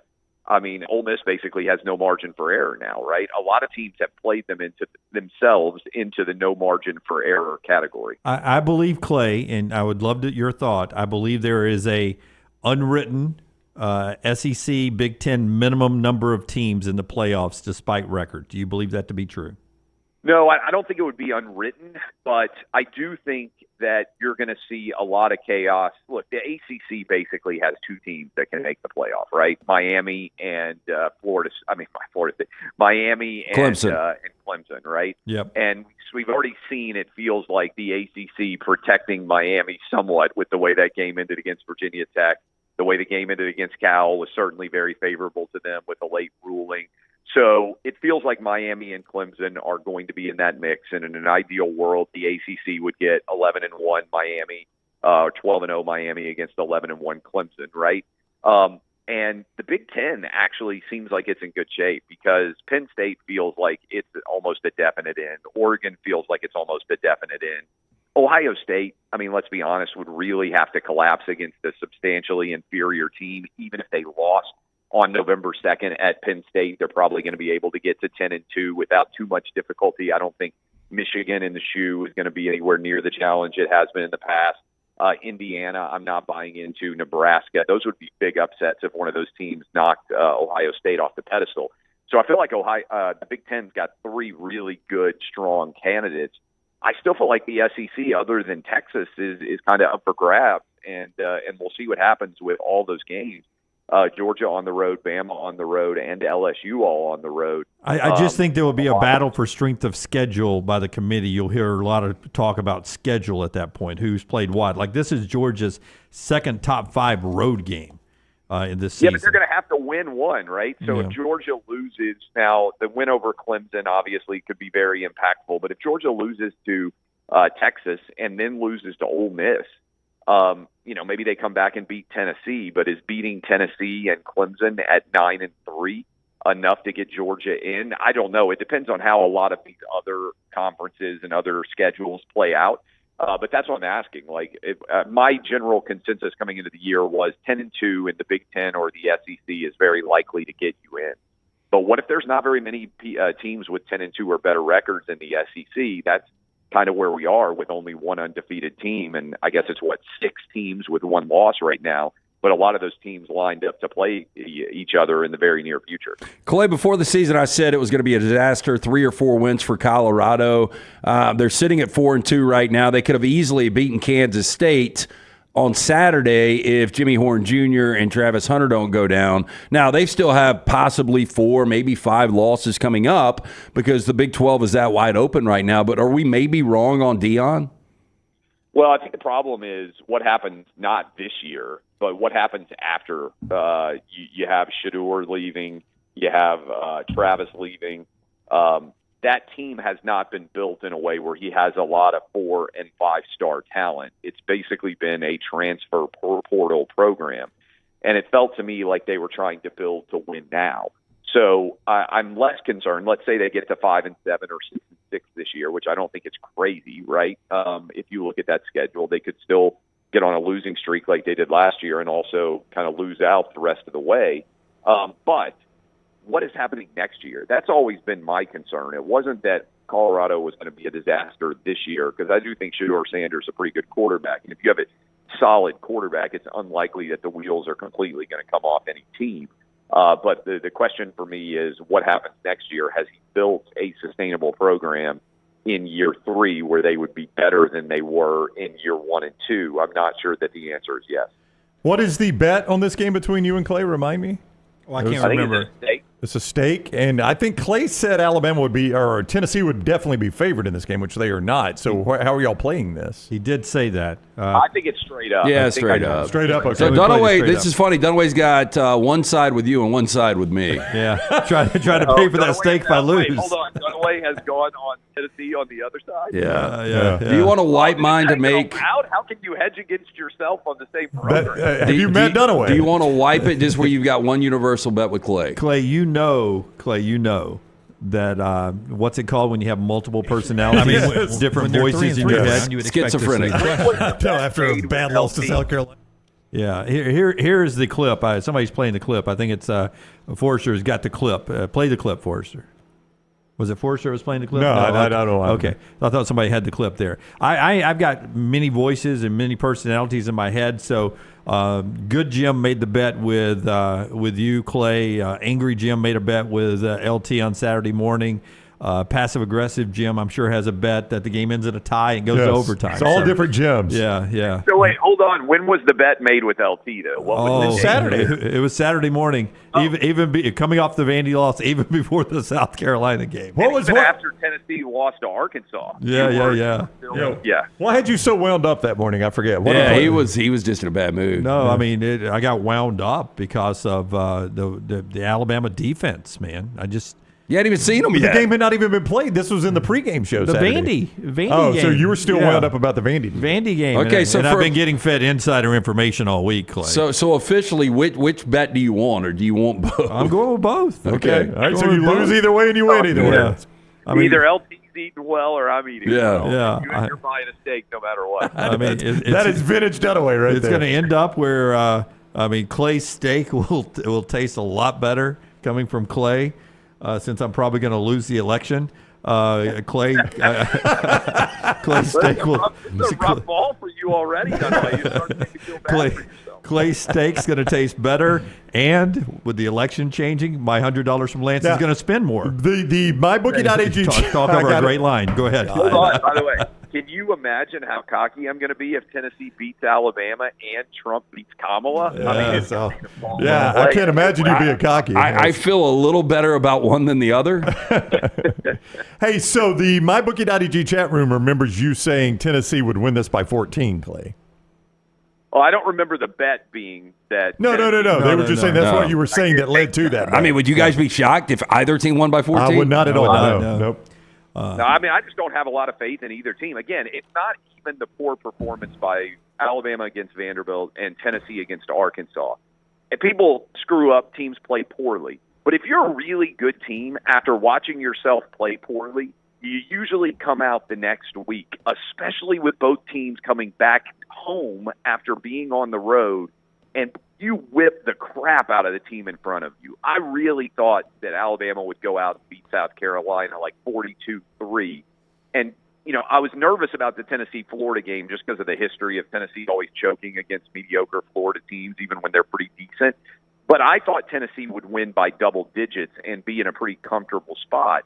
Both teams could have easily lost to what I think are substantially inferior teams at home after losing to substantially inferior teams on the road. That's not a vote of confidence in either direction. I was a lot more confident in Tennessee coming off Oklahoma, and I thought they would put pedal to the metal. The offense would be scoring still 40 points a game. It's not happening, and they're a mess. I could not believe Napier didn't go for 2. Couldn't believe I'm still stunned. What a dumb call. In the stadium telling everybody, first of all, the fact that he hit, I thought he was going to run out of time starting to drive at the 29-yard line. I don't know if you guys were watching. Oh, yeah. Situation. But if he had, if they complete a pass underneath on 3rd and 18, which you would expect to happen as opposed to a really good throw for a touchdown, which threw the stadium into an uproar. But there's only 29 seconds left, I think, when they scored that touchdown. If they throw underneath, get tackled, it's 4th down. There's like 18 seconds to play potentially, and they aren't even going to get their full allotment of plays to be able to try to score. So I'm still kind of stunned at the way that game went. And I was convinced as soon as they scored, okay, he's going to go for 2. And I still think the cowardice is not very strong for him. And you saw in overtime, I mean, to Tennessee's credit, they kind of bowed up and really whipped them on both sides of the ball once the overtime got there. But I'm stunned that he didn't go for the win on the road with an inferior team. All right, he is Clay Travis, founder of Outkick, also Fox. Thank you, Clay. Have a great week. Hey, appreciate y'all. Thanks a lot. All right, see you, Clay, with us on the Johnston RVCenter.com hotline. And the show being brought to you by our friends at CPAP Plus.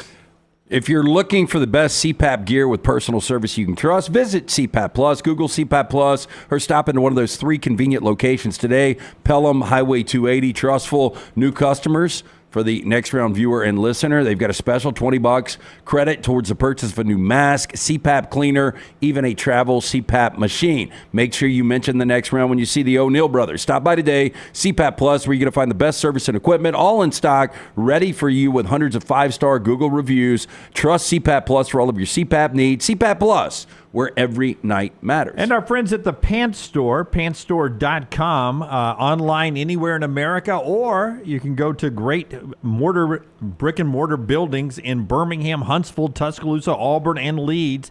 It's your game day headquarter at the Pants Store. Bama and Auburn polos, hats, and quarter zips. Gentile, Antigua, Cutter Buck, Horn Legend, those are the name brands, and the rompers and dresses for the female football fans out there, with free alterations and free gift wrapping this holiday season. And the footwear with Hoka and New Balance and all the Western boots for you.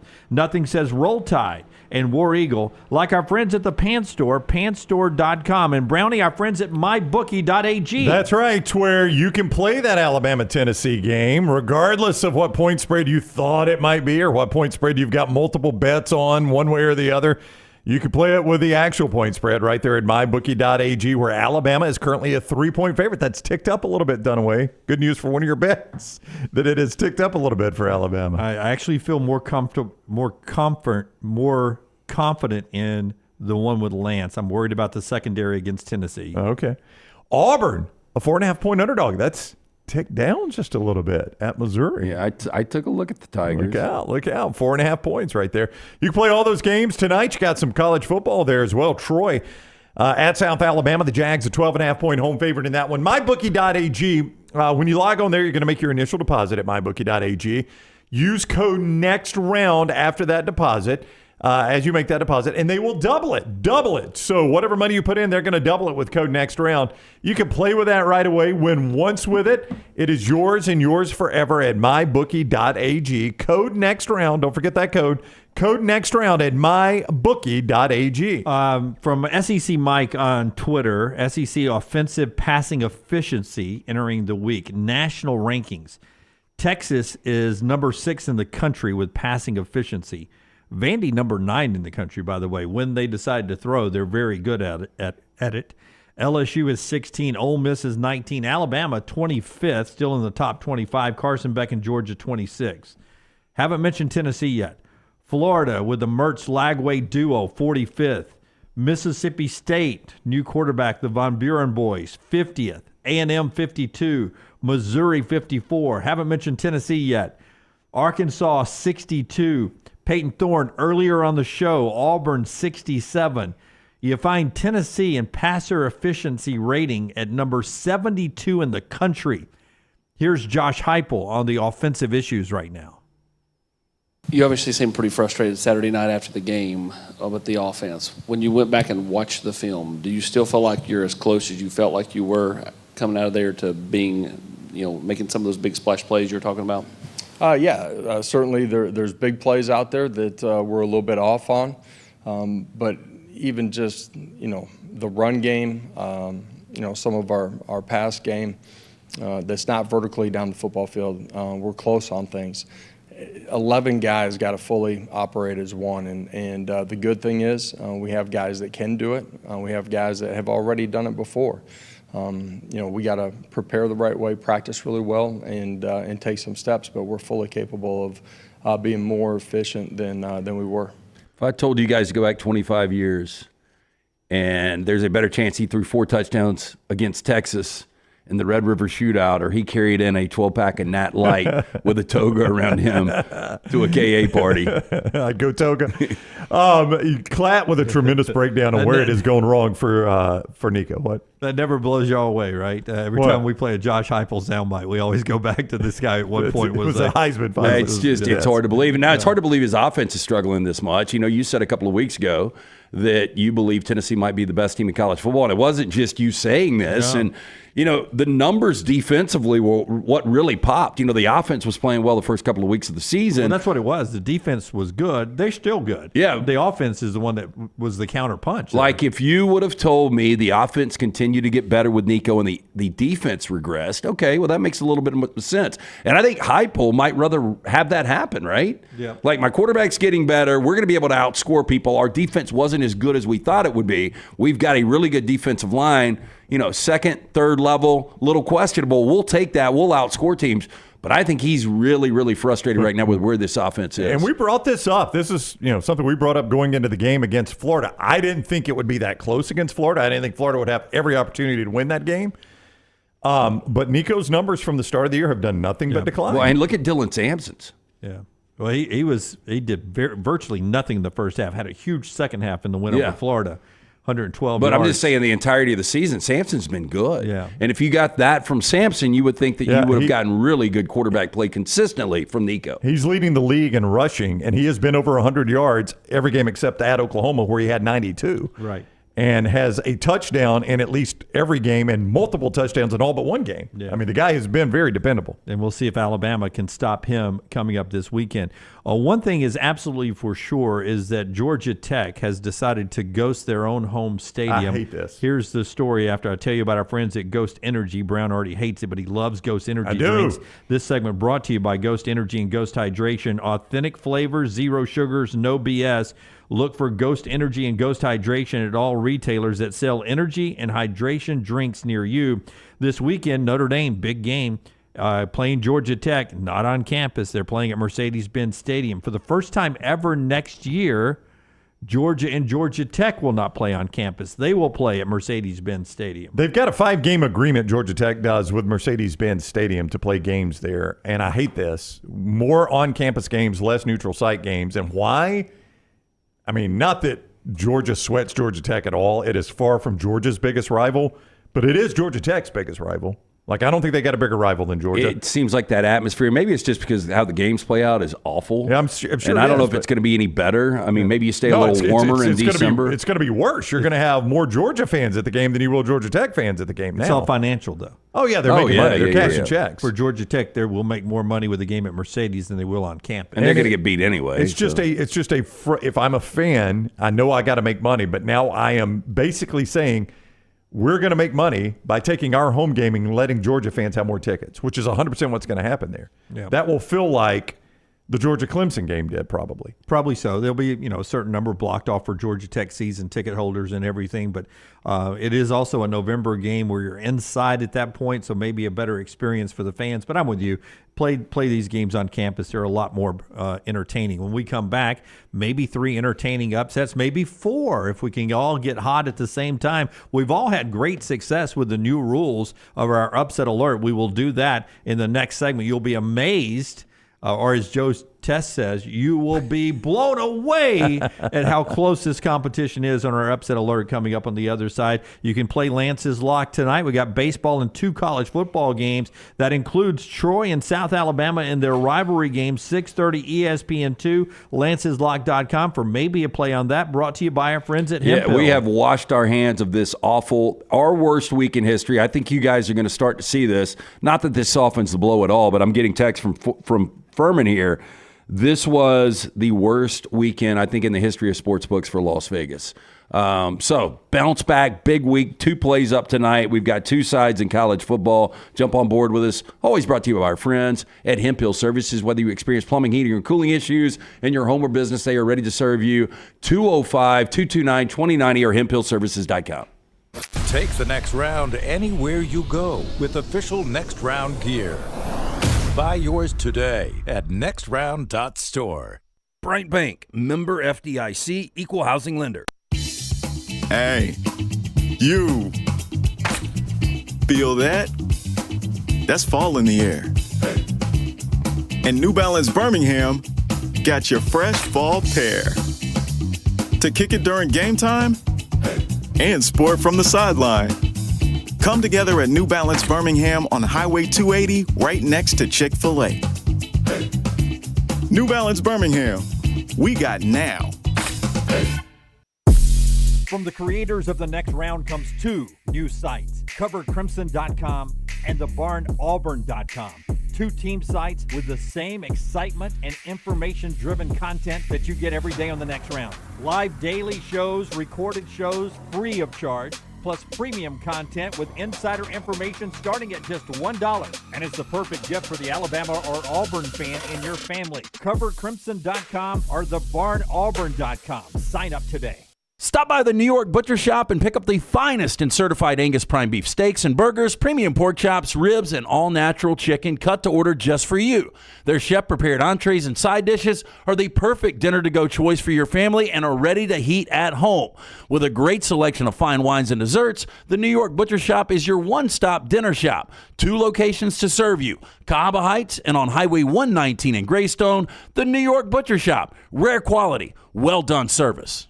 Happy football season. At the Next Round, we strive to make our loyal listeners feel like they're a part of the action all season long. My name is Emily Grace McWhorter, and I do that by bringing you along for any given Saturday in Auburn or Tuscaloosa. From pregame warm-ups, touchdowns that make you feel a part of the play, and everything in between, our goal is to make you feel like you're inside Bryant Denny or Jordan Hare. Follow along on our social media at Next Round Live on Instagram, X, and Facebook. Also, check out thebarnauburn.com and covercrimson.com while you're at it. Here's to fall Saturdays. From the creators of The Next Round comes two new sites, covercrimson.com and thebarnauburn.com. Two team sites with the same excitement and information-driven content that you get every day on The Next Round. Live daily shows, recorded shows, free of charge, plus premium content with insider information starting at just $1. And it's the perfect gift for the Alabama or Auburn fan in your family. Covercrimson.com or thebarnauburn.com. Sign up today.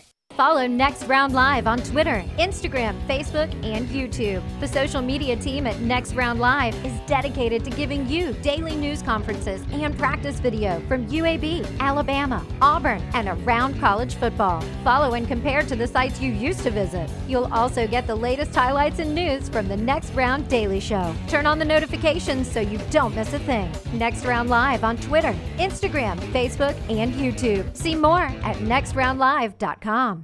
Remember the name Way to Wellness if you're battling weight loss in your life. I'm Jim Dunaway from The Next Round. There was a time I was over 216 pounds until Way to Wellness helped me lose 45 pounds, and now for over 2 years, they've helped me keep that weight off. Here's their website, aplanforme.com, aplanforme.com. That's a great name for a website because there's no cookie cutter plan. Everything is designed specifically for you. No contract, no sign-up fees, and your first consultation is free at Way to Wellness.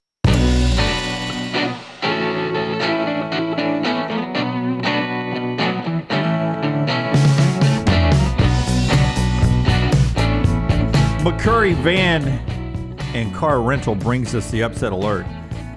Before we get to the upset alert, Troy in South Alabama tonight, 6:30 ESPN2. I've got a little play there at mybookie.ag. Oh, do you? Troy is at South a 12.5-point favorite. Report from my daughter. You might want to know this. Oh, information like the game's already been played? Information from the campus.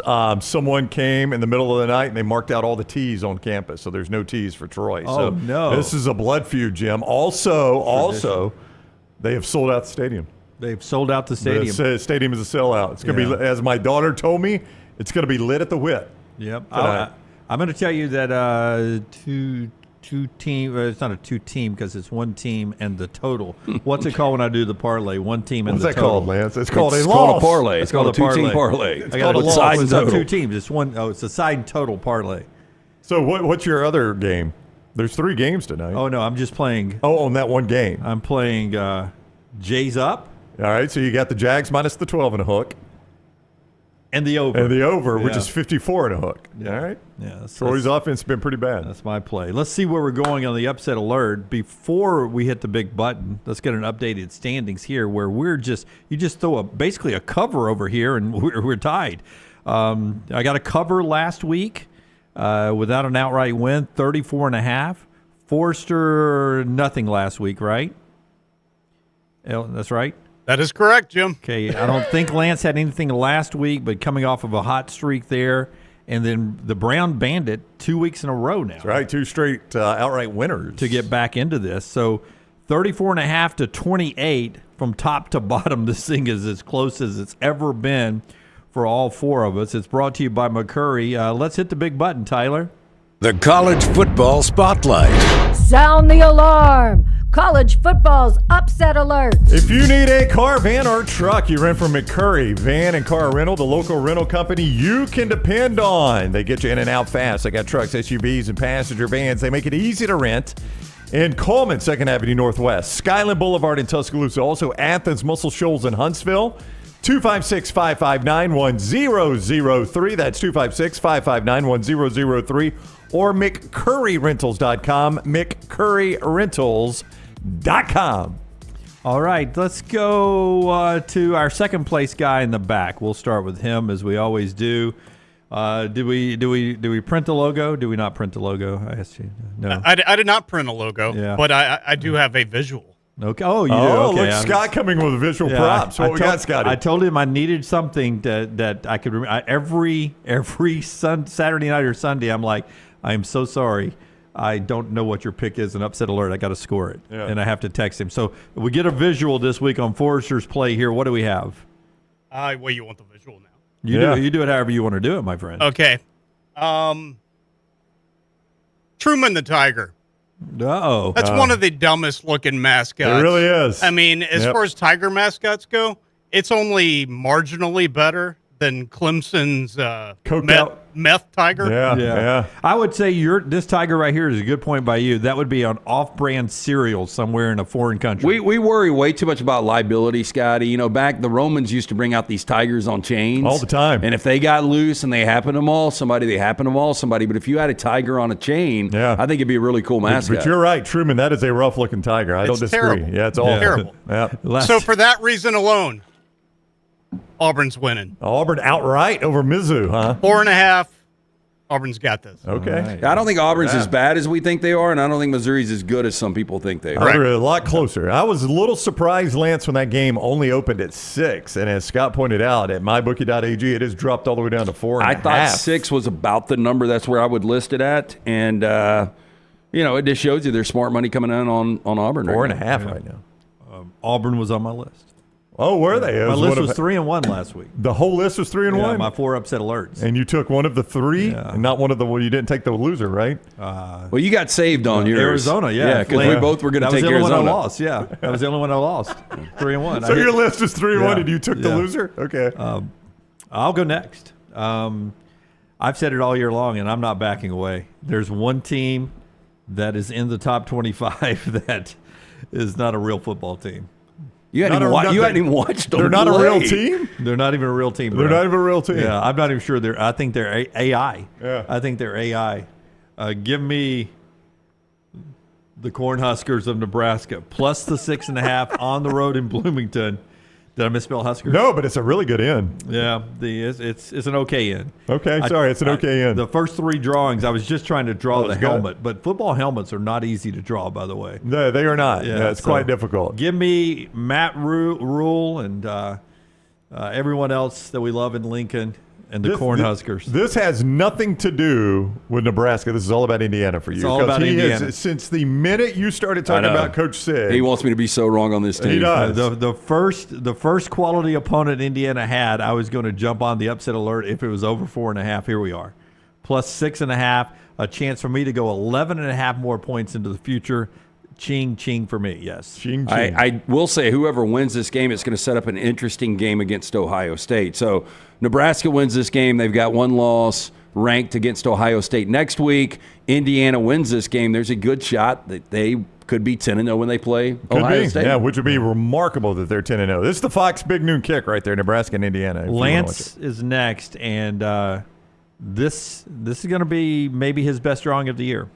Man, I did this in one draw, and I did it on the fly a second ago. No start over, huh? When That's we right. were talking to Clay. I'm telling you, this is if it was hanging in the Louvre, we could walk up and pick it apart. But the way it's going to play on television, on camera, It's this gonna is be going to so good. spot on. So going back to SEC Media Days, we had Brett McMurphy on. He was like, I think 7 or 8 teams could win the Big 12. I said, you're crazy. I think there's only 4 teams. One of those 4 teams was Oklahoma State. They have lost 3 consecutive games to Utah, to K-State, to West Virginia. They're coming off a bye. They're playing red-hot BYU. BYU, the vampire team that couldn't get it done in the morning or afternoon, and back-to-back weeks against Baylor, and last week destroying Arizona. Do not like the now sunlight. I'm catching 10.5. I'm getting value here look at with that. Oak Look at State. So we are taking the Cowboys plus the 10.5. It's really not that good of a drawing. It does look better on camera. No, but it Pistol Pete, right? It looks fantastic on television there. I mean, Pistol Pete's aged a little bit. He but I has, mean, he has. hell, we all have. This is my, it was on my list. It's my Mad Cow, who headbutted Gundy, upset of the week. Mad Cow. Well, save it for your headline, maybe. That's right. Oh, yeah. wow. Yeah, look at the close-up. I mean, that does. I am with Jim. That plays well on television. Good job, Scott. Yeah, I like that plays a lot. well on TV. It does. Look I at mean, us. I mean, he's older. So again, back watching The Sopranos, I'm to the Vito episode where he gets beat, and then the old pool cue up the wrong Spoiler pocket. But his wife's like, you couldn't even recognize him. To me, that looks like Pistol Pete got beat with a couple of pipes. It does a little bit. But again, they've had a couple conference losses. Those stack up on you. They pulled all his teeth. His teeth's falling out, so he's gumming some stuff. Who's aging better, Pistol Pete or Mike Gundy? I think right now, Pistol Pete. I think Gundy is. Come on.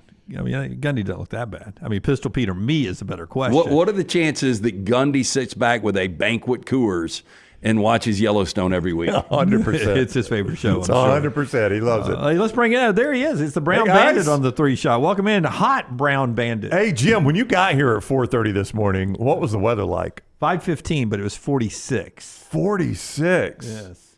That cooler than you're used to? It is, but I'm used to it in October. Well, you know what happens to the weather in October, right? Don't jump the script. We discuss sorry. this every week. I'm Don't sorry. jump the script. You know what happens to the weather in October, right? It gets colder. It gets colder. It does. As you have seen at 5:15 in the morning when you get here. I had to pull out the brown hoodie. The brown hoodie. I like that, by the way. What I'll work brand for is you, it? the Brown Bandit. Yes. But you know what doesn't get cold in October?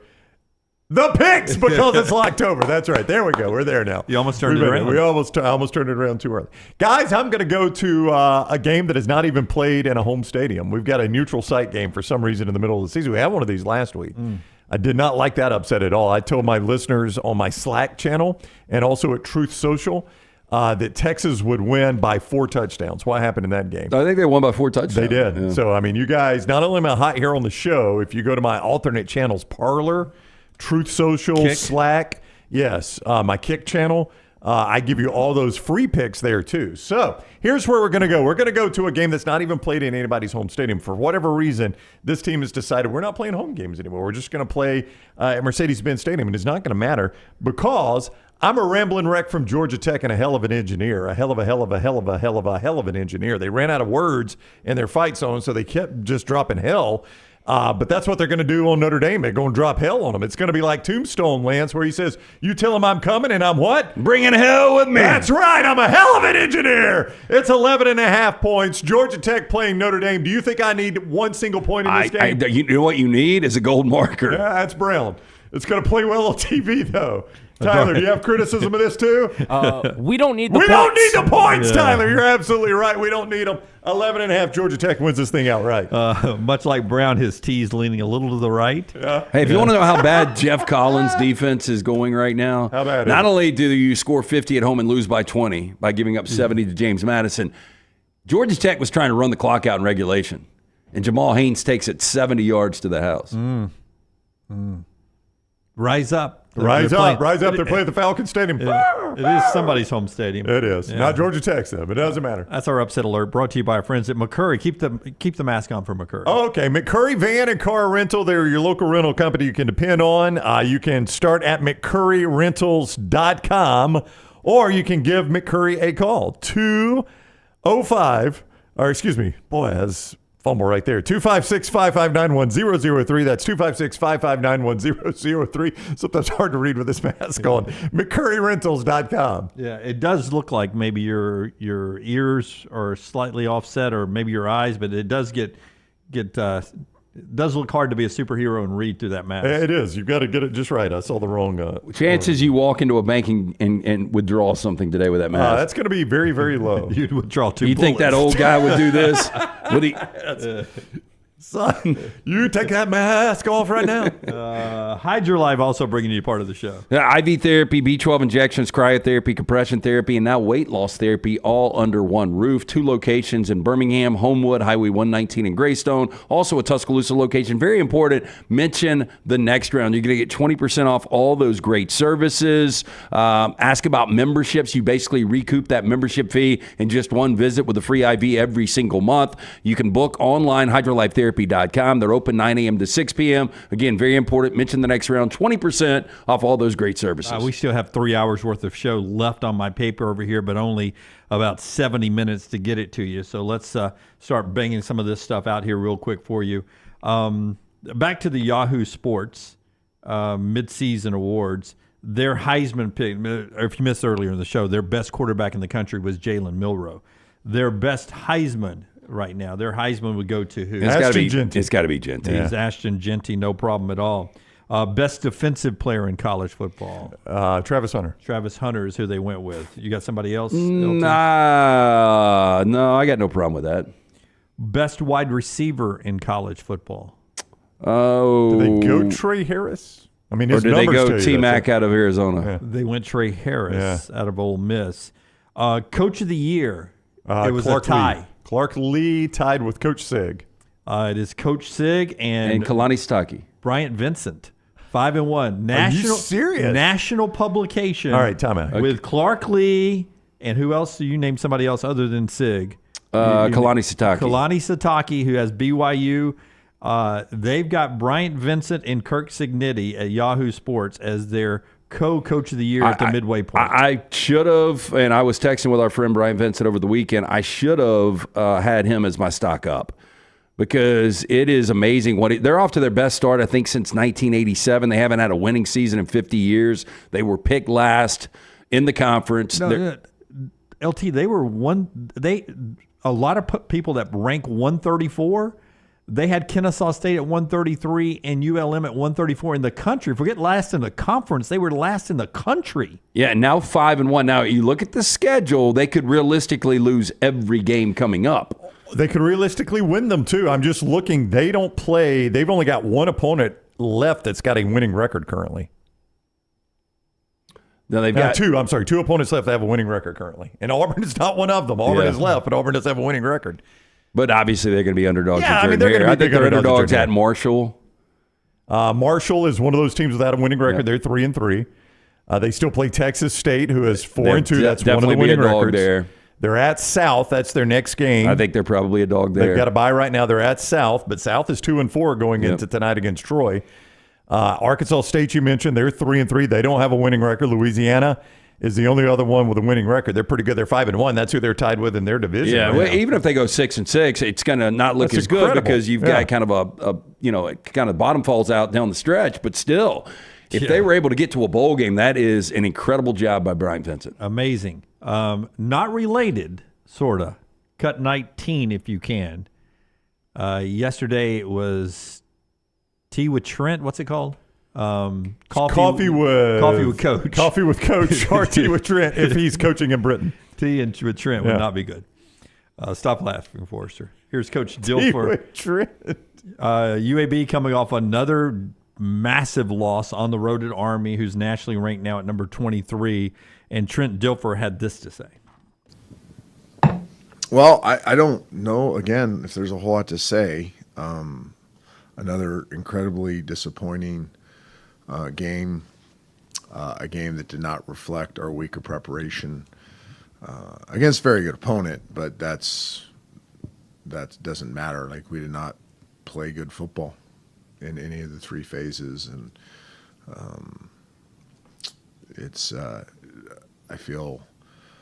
I'm disappointed. I feel like I've let down a lot of people, and it's my job to get us playing better football, and I have not done that to my expectation.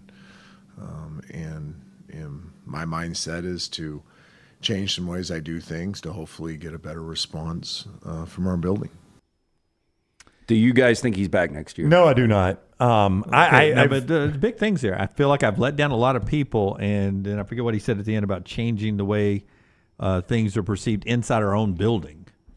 I mean, those are two alarming comments there. Well, I had talking to Unlocked to Brock Hewitt from Fox. They were teammates in Seattle, and so he went into a couple of Trent Dilfer stories, and they've got a really, really good friendship. And he said, Trent's one of these guys that wears his emotions on his sleeves.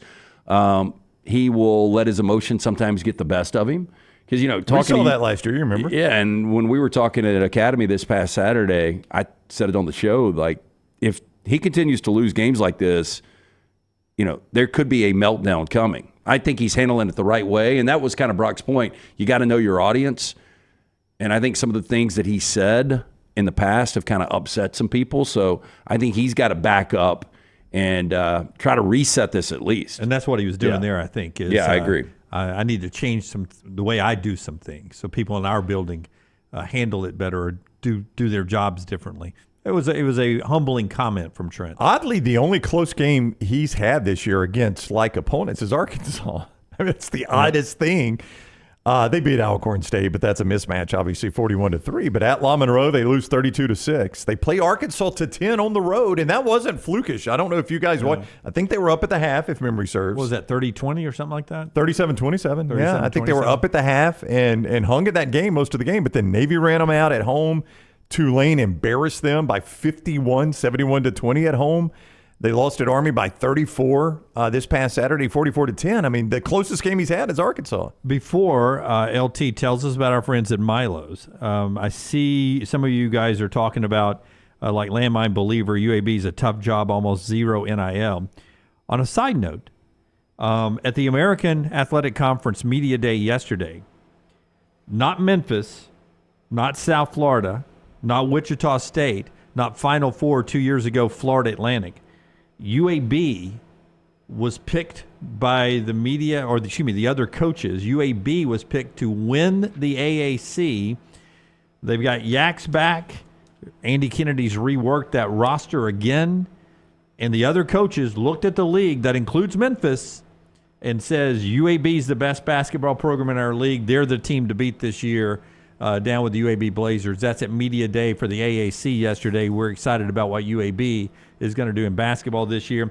SEC Basketball Media Days ongoing. Today, the SEC, you found out yesterday, had 9 ranked, the most of any conference in the AP poll. Mark Sears is your SEC preseason player of the year. He's on the first team. So too is Auburn's Janai Broome. Alabama's picked number 1 to win the league. Auburn's picked number 2 to win the league. Then there's Tennessee at number 3. I think Kentucky's around 8th. So that's where we are. Basketball season's coming. More of our coverage on our social media site at Next Round Live on all of them later today down at SEC Basketball Media Days. Tell us about Milo's. Milo's right now wants to remind you the only thing better than a Milo's burger is 100 Milo's burgers, which you can get right now from the catering option at Milo's. They've got customized build-your-own burger bars. They've got catering options that range from individualized box lunches, ideal for any work or team gatherings. Special offer to the Next Round viewer and listener, $10 off. First-time catering order this fall. Enter the code CATERING10, all caps, CATERING10, when you order Milo's Catering through Milo's mobile app. To learn more about Milo's catering options, please visit miloshamburgers.com/catering. That is miloshamburgers.com/catering. Stay saucy. Call the Next Round now at 205-734-0923. Buying that perfect home is one of the most important financial decisions you'll ever make, so it's crucial that you have the right partner to help you through the process. Hi, I'm Lisa Zeig, Vice President Mortgage Loan Officer for Bryant Bank, and I'm here to tell you that we are that partner, making it easy to buy with confidence.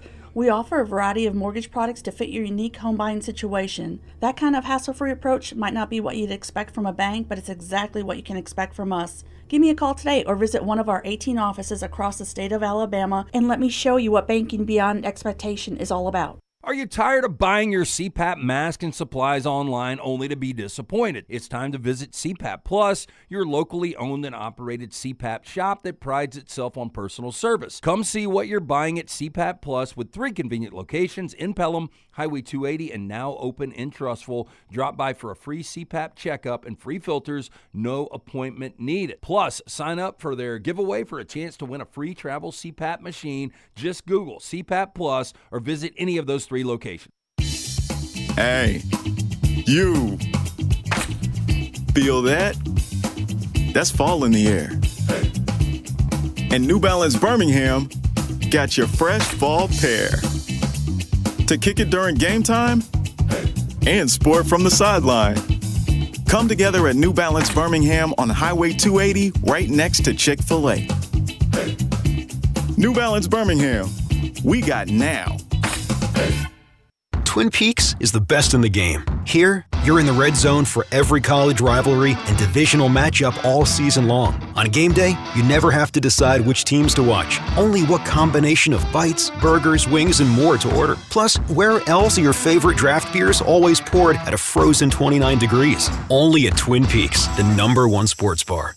Stick around after the sun sets. Twin Peaks is open really late. Wind down with bourbon and late-night bites. Only at Twin Peaks. This hour of The Next Round is presented by the Birmingham Racecourse Casino, now featuring 7 days of giveaways with your chance to win a share of up to $125,000. The more you visit the Birmingham Racecourse Casino, the more chances you have to win. Spring weather is here, and our friends at Hemp Hill Services are offering a $69 HVAC tune-up plus 10% off any service call when you mention The Next Round. Call Adam, Chad, and the guys at Hemp Hill Services. Make sure your HVAC unit is ready to keep up with the changing weather. Hemp Hill Services, locally owned and operated independent train dealer. The team can service all makes and models. For all of your plumbing, heating, and cooling needs, call Hemp Hill Services. It's hard to stop a train. 205-229-2090 or hemphillservices.com. That's 205-229-2090, hemphillservices.com. Hey, for all of your IT and printing needs, reach out to our friends at Xerox Business Solutions. Look, I'm still one of those old school guys. I print my notes every single day for the show. If you watch the show here on The Next Round, you see all the notes in front of me. From day one, Xerox Business Solutions, they've been with us here at The Next Round. Local for over 45 years. For all of your IT and printing needs, visit XeroxBusinessSolutions.com or call 205-969-3000. That's 205-969-3000. By now, you guys know how I feel about my fashion. However, did you know that I care about your fashion choices? Cargo shorts are out, flip-flops are only appropriate on the boat, and please throw away that stained t-shirt from college. You may be thinking, EG, that's all I own. What do I do? Here's what you do. Go to nextround.store and fill your cart with a wardrobe that is approved by me. Stock up on logo t-shirts, hoodies for football season, and hats for every day of the week. Trust me on this one and head over to nextround.store to get stocked up for this season. The World Wide Web is a large place. Find all your favorite people and content in the same spot. NextRoundLive.com is full of wonderful tidbits about the show you know and love. Find our gear, listen to your favorite personalities, follow our socials, and enjoy your trip to NextRoundLive.com. Jim Dunaway, Lance Taylor, Ryan Brown. Live from the Birmingham Racecourse Casino Studios, The Next Round, presented by Bud Light, is on now. Hey, back with you on The Next Round, final hour of the show. Before I tell you about Champy's Chicken, don't forget, coming up Friday night, we're down at Boutwell with the SEC favorite Alabama basketball team taking on Wake in an exhibition game. There's a broadcast tonight of Memphis and North Carolina, maybe? It's Memphis and somebody good who Alabama plays in an exhibition game in Huntsville. Yep. But Alabama and Wake, so a lot of exhibition games. It used to have these. It used to be against Athletes in Action. Oh, I know. Marathon Oil. Yeah, or against a touring Marathon Oil. a touring foreign team like the Russians would, the Soviet Union would come through, or Finland or somebody. But all those guys are in the NBA now. So it's college on college in Alabama and Wake Forest Friday night. Intimate setting there at Boutwell. Looking forward to just being in that building to see that atmosphere for basketball. About 1,800 to 2,000 fans will be there, and you can get the tickets if you go to BamaInBoutwell.com, BamaInBoutwell.com, and you can check out the tickets there. A few seats scattered around the arena still, so you haven't missed out if you want to go pick up the ticket and go into Bama in Boutwell this weekend. Tickets are on sale for Friday night. Just a handful of quality seats spread out throughout the arena, and you want to get in there to see the Tide take on Wake Forest, and we'll be broadcasting that game, Brandon. That's right. That is absolutely correct, and we'll give you more on the social media. On social media where you can get it. We'll make sure you get the links out. It's going to be streaming only, and it is not going to be on SEC Network. The game against Memphis, I believe, is going to be an SEC Network stream up in Huntsville, but this one will not be. So we'll make sure you know where you can watch the game and get the first look at this Alabama roster. Unless you were at the – did they do a whole lot of scrimmaging at the banner thing? They played a whole game. Yeah. They went introduction. They went three-point competition. They went slam dunk competition. They went ring ceremony, unveiled the banner, and then they played. They were in crimson and white, and they played 2 20-minute halves and went after it. Did you stay the whole time? Yeah. Who'd you like? Who'd you see? Guard, I can't remember his name. Sears, Mark Sears. Good player still? Yeah. Okay, good. I liked him a lot. Hayden Holloway do anything? He did. There was no defenders in the 3-point contest. The 3-point contest, it was 1918. The Sears, who won the 3-point competition, almost got eliminated in round 1 by Holloway, who hit 18. It took Mark hitting a money ball as the buzzer sounded just to get out of the first round. Wow. Did they have the red, white, and blue money ball? I used to love that in the NBA. No, it just had NIL written all over it. Yay, Alabama. Hey, baseball, yeah, Youngblood and Wrightsell was out. Yeah, 3 key players, Sherrill as well. They were resting those guys, and Youngblood in a boot. His return will come at some point before SEC play happens for Alabama this year. SEC Basketball Media Days, Alabama and Auburn news on our social platform with Taylor a little bit later on. At Next Round Live on all the platforms. Make sure you're liking and subscribing if you're watching the show right now. Give us a thumbs up, especially there with us on YouTube. We appreciate you guys being with us. Baseball last night.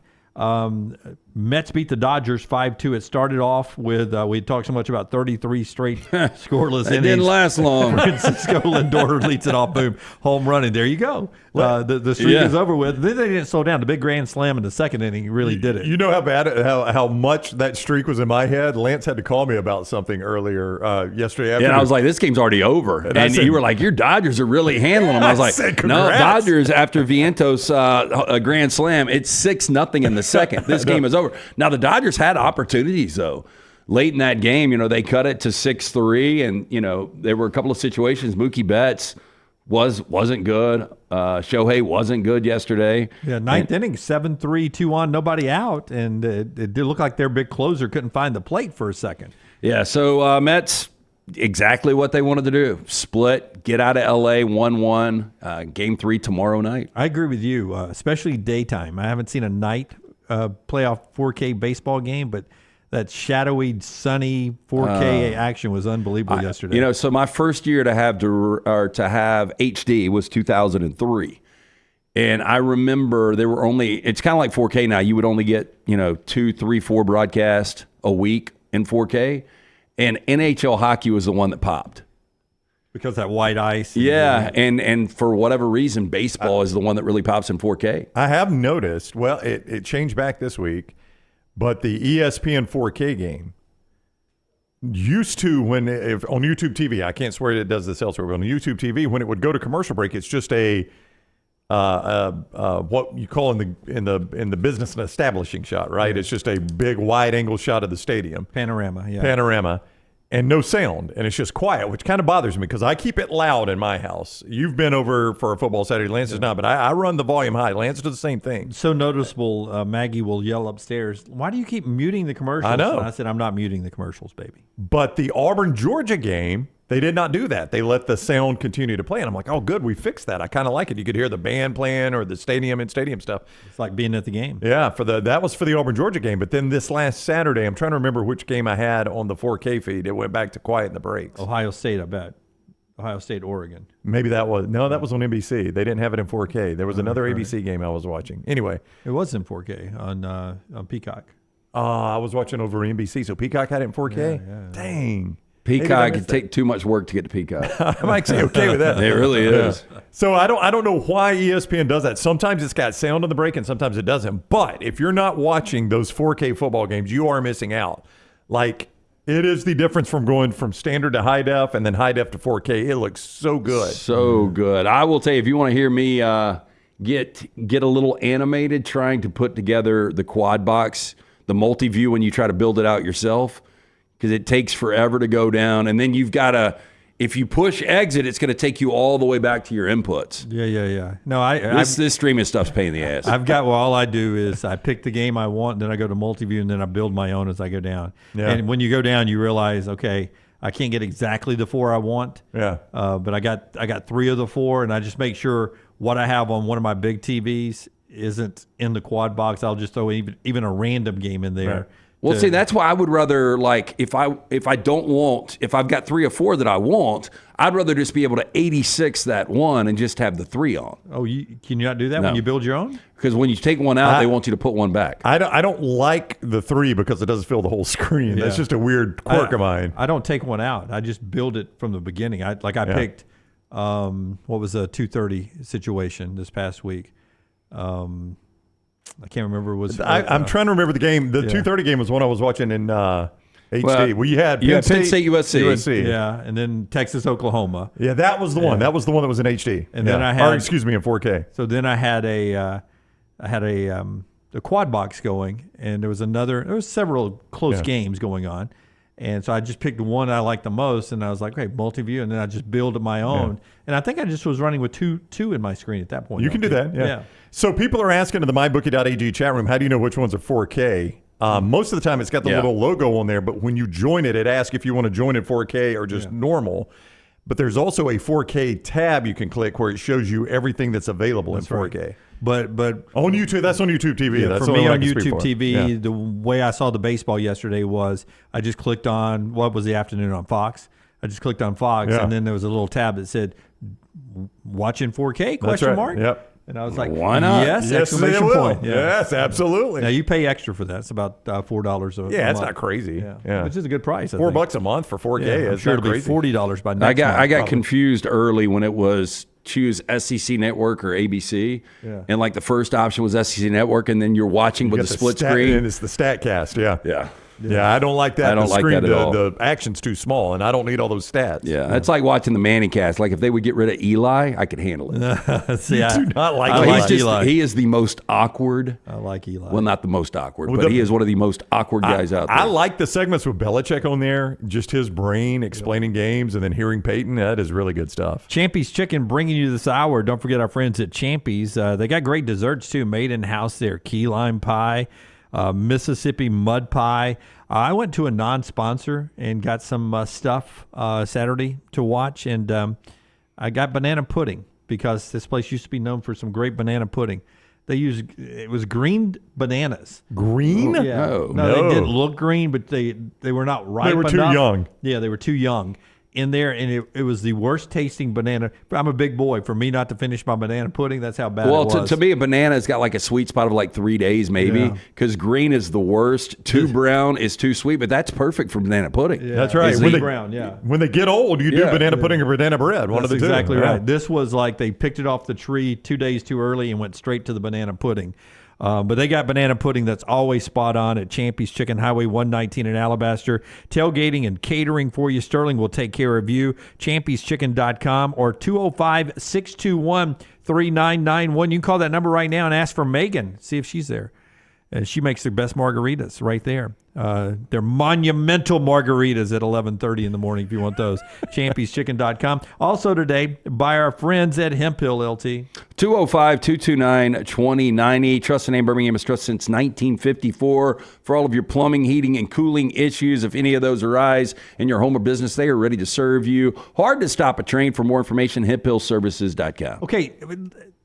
And I mean, we can talk schedules and everything here because it becomes important when final records are concerned. But we talked a little bit about this with Clay, and this was a bigger topic I told Taylor we would get to today, is basically SEC cannibalism. If I asked you final record for some of these SEC contenders, where do you think we end up? And we'll start at the top. We'll go Texas. Do you think Texas, and I think I know your answer, Brown, because you've been pretty adamant about this all summer, that there'll be no unbeaten teams at the end of the season. Do you think Texas survives the regular season, the 12 games that are scheduled, unbeaten. They're still unbeaten. No, I think Georgia beats them this weekend. I just think that's, and it's not like some sort of X's and O's thing I've uncovered. I'm just saying that's the way this season has gone, is that when you think you've got it figured out and you've got an obvious number one, they lose. And that was the case with Georgia. Then it was the case with Alabama. And I think it's about to be the case with Texas, too. So Texas 11-1 for Brownie. You sort of feel the same? I think they're 10-2. I didn't say 11-1. I said they're going to lose this week. I'm kind of with Lance. Yeah. I think they could finish 10-2. Well, look, I think they lose to Georgia this weekend. Vanderbilt has played with everyone. It doesn't matter good or bad. They're just playing with the team. I don't think they lose in Nashville. I mean, we really have to take a relook. At every reset. game? No, Yeah. at the world right now. I know a lot of crazy things are going on, but if Vanderbilt was able to win that game, by the way, a week before the election, that would be interesting. Florida, I don't think will give Texas any problems. I think at Arkansas, and again, Taylor Green, the health of Green is very important, but Arkansas is going to be a difficult out in Fayetteville for anyone. And then they've got, in College Station. I hope they've got a loss because I think it makes that A&M game that much bigger. Yeah, I think 10-2 for Texas. Okay, let's go Texas A&M. They're one of the unbeaten teams in league play right now. They're 5-1 overall. This is going to sound insane because I think they could beat Texas at the end of the year. I think they've got a tough game this Saturday at State. I am a believer in the way Van Buren has played for them. They're going to win this game. I almost went with it an upset alert. The only reason I didn't is I'm trying to get outright winners, and it's pretty tough already at 11.5. 14.5's a lot to lay for an outright winner, though we've seen it a lot this year already in college football.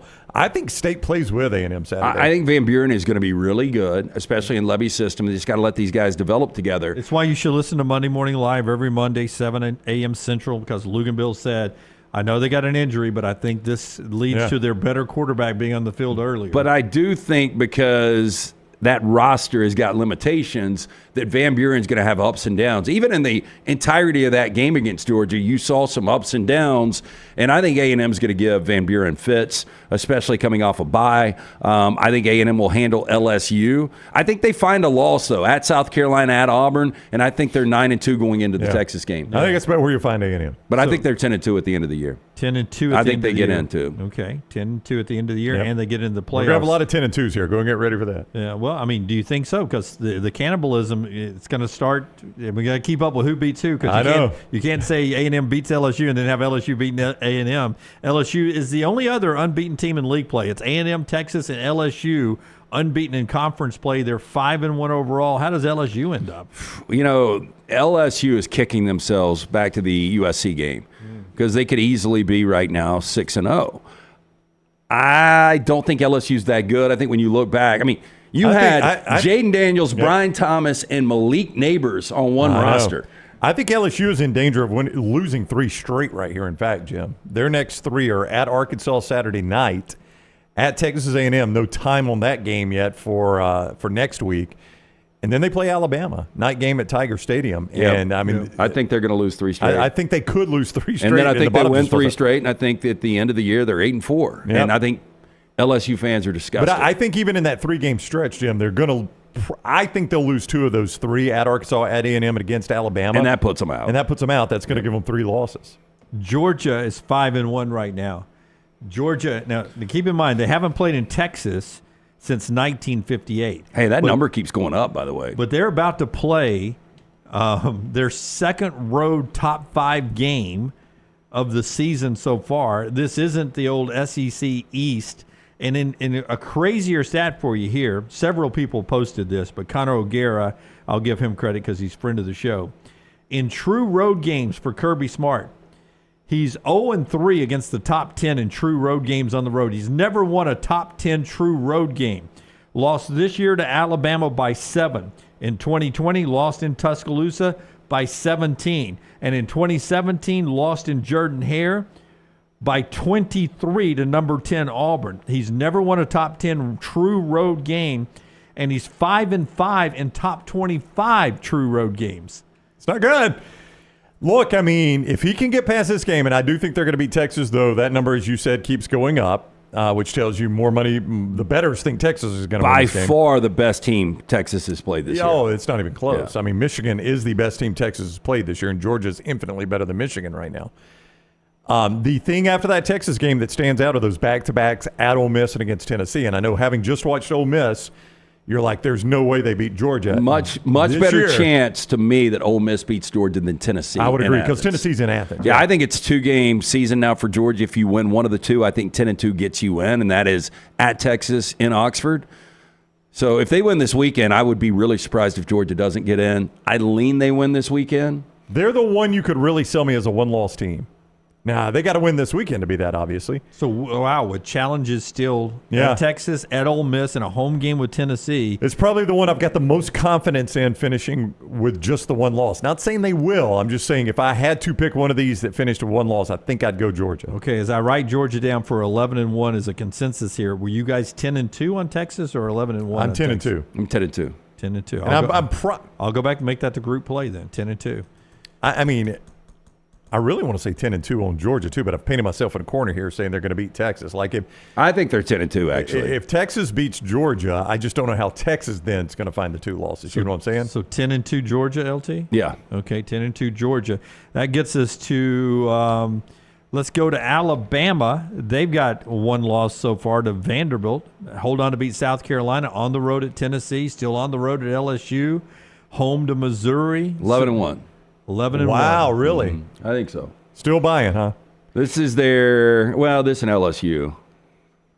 I mean, I don't see Missouri in Tuscaloosa. Again, anything can happen now. You know, Yeah. I don't see Oklahoma beating this Alabama team. How nervous are we making picks right now? Yeah. Like, God, I don't even know. Well, what I mean, it has gotten crazy. It really has. If Auburn was, injured and hair, it'd be much different. I don't see Auburn winning that game in and Tuscaloosa. Oklahoma on the road, they are just so bad Yeah. offense. I know Alabama doesn't have a great defense. I but kind that of is feel such a like bad offense. Alabama and Georgia, if they both win this week, I think both are in.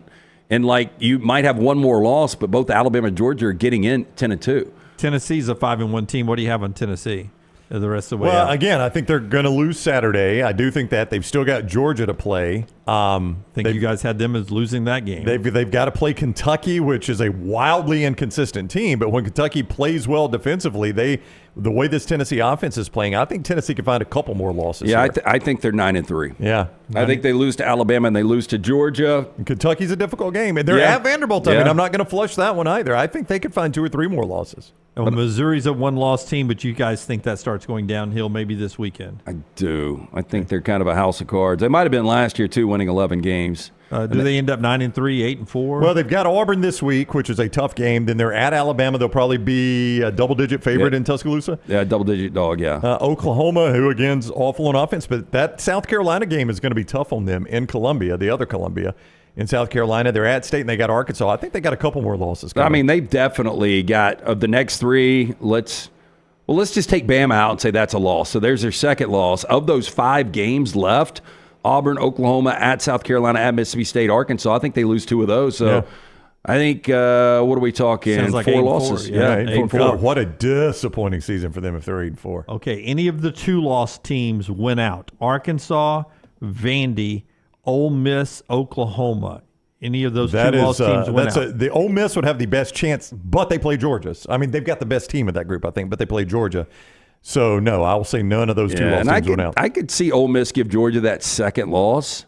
It'd be just like Lane, wouldn't it? It would be, but then they lose. I could see them beat Georgia and then lose at Florida the very next week. That would be just like Lane. So no 2-loss team goes the rest of the way. So that would have 0, 1, or 2 losses, which has been our bar for the playoffs all along, is Alabama, Georgia, Texas, and Texas A&M as the 4 teams for the SEC, with Tennessee just on the outside with a 9-3 record. I can live with that. Maybe Yeah. Ole Miss Yeah. just on the outside with 9-3. Do you guys not remember? I think almost everyone said Georgia, Texas, Alabama, and then one other team from the SEC.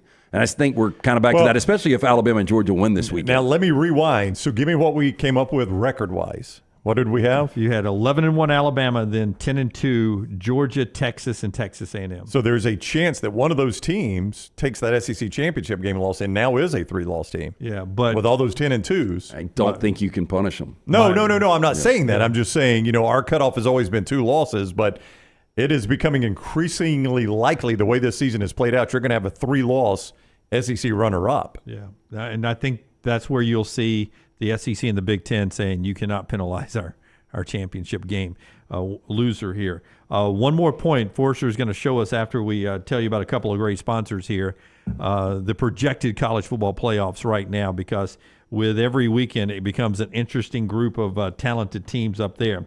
Our friends at Storm Restoration Roofing, talented group of crews here. They're locally owned. Most of them are manned by either Greg Nelson or Greg's son or son-in-law. So you get a family-owned business with family-owned crews on your roof taking care of all your roofing needs. And when the unexpected happens, leave it to the pros at Storm Restoration Roofing to help you with a free quote on storm damage. They'll also give you a free quote on when it's time to replace your roof, and they'll give you an absolutely free, no-obligation evaluation as well. A-plus rated with the Better Business Bureau. It's why Central Alabama has trusted the name we've been telling you about for years here on the show. That's Greg from Pell City and Storm Restoration Roofing, the masters at storm damage, roof replacements, insurance roofing claims, and restoration and inspections. If you're about to sell your home or buying a home, let Greg from Pell City give you the 911 on that roof right there. He'll be honest with you. He's local, and he'll take care of you. I think it's the 411. The 911, yeah, the 411. If it's really a bad roof, it could be the 911. 205-542-3531. He and his wife still together. 542. It's an old joke from a long time ago. I know. 542-3531. 542-3531. Or Greg from Pell City on Facebook. And also by our friends at Michelson Laser Vision. 205-969-8100. That is the number you need to write down. Make the call today. Stop procrastinating. If you wear the contacts or eyeglasses, you're wasting money each and every year. Speaking from experience, I wore the contacts for about a decade. Now I have 20/15 vision, better than 20/20. 205-969-8100. Ask for Amy. Tell her the next round sent you. She's going to hook you up with a hassle-free consultation, 0 to lose, to find out if LASIK is right for you. For more information, michelsonlaservision.com. All right. Projected college football playoff bracket as we head past the halfway point into week 8 of the season. And it looks like this.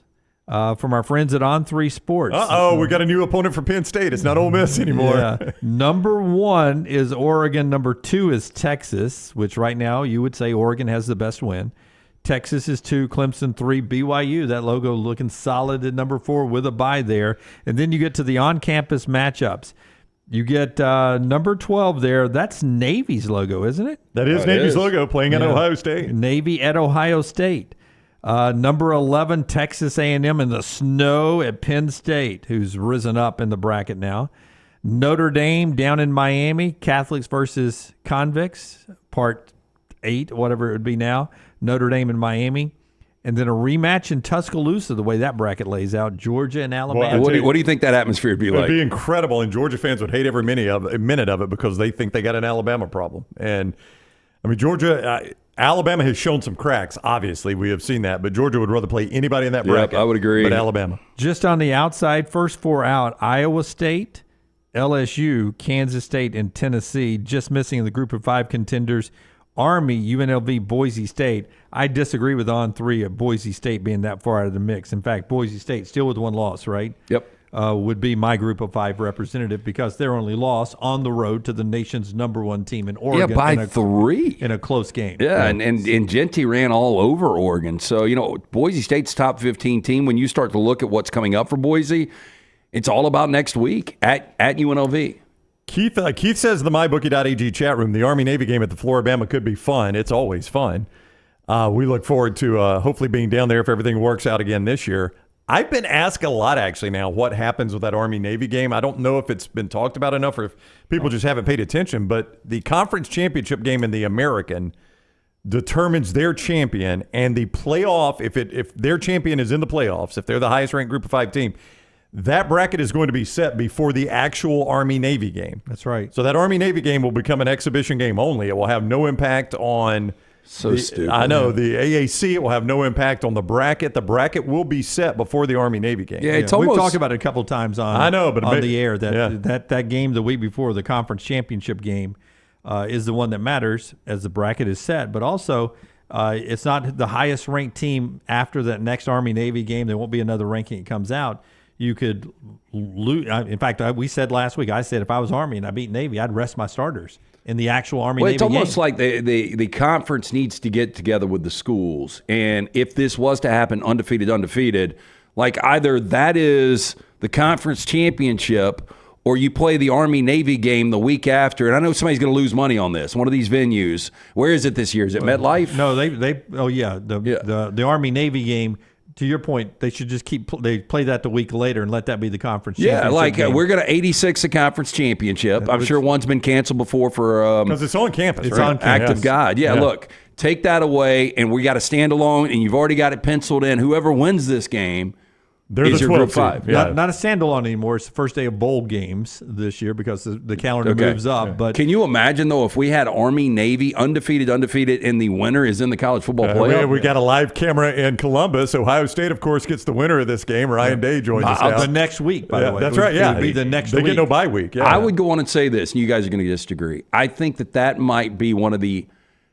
top 10 most watched games in the history of college football in the regular season. History is that's a strong word, but yet being the here's the thing, not a bunch of fan bases, but how many people are in the military, how many people respect the military.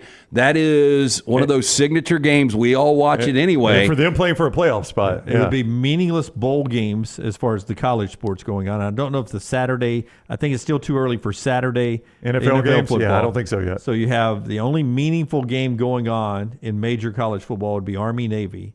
Winner in the playoffs to play at Ohio State in that bracket the very next week for a conference championship, for the Commander-in-Chief trophy, and a spot in the playoffs. I think it would be a enormous number for our friends at CBS. I mean, good for them. I'm kind of with Lance. I wish they would do it that way. Like, we know the winner of next week's game is going.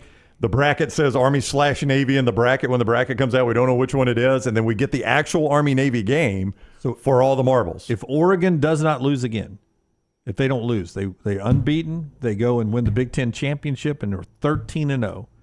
And Boise State doesn't lose again. I don't know how you keep Boise out. And Army-Navy doesn't lose again. Oh, Boise's in. Boise's got to be in, right? Yeah. And that would include Army and Navy wins over Notre Dame. I think Boise, after next week, if they're able to beat the Rebels in Vegas, I think you want to punch your ticket. Yeah. I guess he would have a rematch in conference championship game, so maybe pull that back. We need to talk about this right now because I don't think there's any way Army and Navy can get this to the finish line. Though I had on just out of some morbid curiosity. They both play Notre Dame. They do. Out of some morbid curiosity, I had on that UAB Army game Saturday for a little bit. They're good. Army's a good football team. Their defense, man, is sound. They're good tackling. Well, and I think they've got, and this is a bold statement for, at the same time, I think Daly and Horvath are the two best quarterbacks at one time that you've gotten at both the Army and Navy. Horvath runs the heck out of that option. I was just more impressed by their defense, Jim. I mean, they hit you on the hole. That is a good, solid tackling defense. Army's got a better chance of going undefeated than Navy. Probably so. They've both got to get past Notre Dame to go undefeated. Yeah, but both of them play an American schedule, so they're both in the conference. Army does not have to play Tulane. That helps. Yeah, and I think that's going to be a tough game for Navy. Yeah. So that's what's left. Likely will never happen, but we're at the halfway point. Closer now than we ever thought it would be. Trash is on the other side. Our show is being brought to you by our friends with the Grace Tree Service. We tell you all the time about how to help your property, how to help your house. I got to clean up. Yeah. What'd you do wrong? Earlier when we were talking to Payton Thorne, I said that touchdown was on a 4th and 23. Yeah. I meant to say it was 4th down and they covered 23. I don't even know what I meant to say, but it was 4th and 5. It wasn't 4th and 23. But essentially it was a play like it was a 4th and goal. Did he throw a piss rocket? He threw a piss rocket, though, we for a touchdown. Piss that was missile. on me. I mean, is there a big difference between a piss rocket and a piss missile? I've just never heard the phrase piss rocket, Tyler. Yeah. I haven't either. Have you ever heard the phrase piss missile, though? No. Oh, really? You've never heard that? No, Okay. I haven't heard that one. That's commonly used. Yeah. Yeah. When I used to throw the ball from the outfield in my playing days, they would say, you know what he doesn't have? Doesn't have a piss missile for an arm. Tell us about Grace Tree Service. Hey, I had the guys out a couple of months ago, John Mark, just incredible staff, family-owned and operated for over 25 years right here in Birmingham. Experts in high-risk tree removals, pruning, anything you need. You need to get the trees extracted. They cut them up. They take it away. Hurricane season is supposed to be the worst in years. Don't wait to get tree work done. Protect your house and family today. Trusted by nearly every golf course in town and the Birmingham Zoo. No competition. Make sure you tell them the next round sent you. 205-281-6100. You can scan that QR code that Scotty's put up or visit graystree.com. Everything Next Round is on demand now in the podcast section at nextroundlive.com. Hey, let me tell you about our friends at Urology Centers of Alabama. Compassionate and comprehensive urological care with 35 physicians, 17 locations across Alabama. Their patient-centered approach to all of your urological needs. Remember, they've got that new men's health center. It is beautiful, helping men with a wide range of sensitive male issues in a comfortable environment. You can always go online, visit urologycentersalabama.com, schedule an appointment with one of their many urologists today. Hey, this is Matt Roth, the franchisee of Walk On Sports Bistro in Birmingham. With the kickoff of football season, come visit us at one of our 3 locations, Stadium Trace, Greystone, or Trussville. Come enjoy our scratch kitchen menu while watching one of our 80 TVs. Whether you're looking for a pre- or post-game celebration, game day, or date night, we've got you covered. It's all about the win at Walk On Sports Bistro. Walk On, where everybody needs a little playing time. Hey, you. Feel that? That's fall in the air. And New Balance Birmingham got your fresh fall pair. To kick it during game time and sport from the sideline. Come together at New Balance Birmingham on Highway 280 right next to Chick-fil-A. New Balance Birmingham, we got now.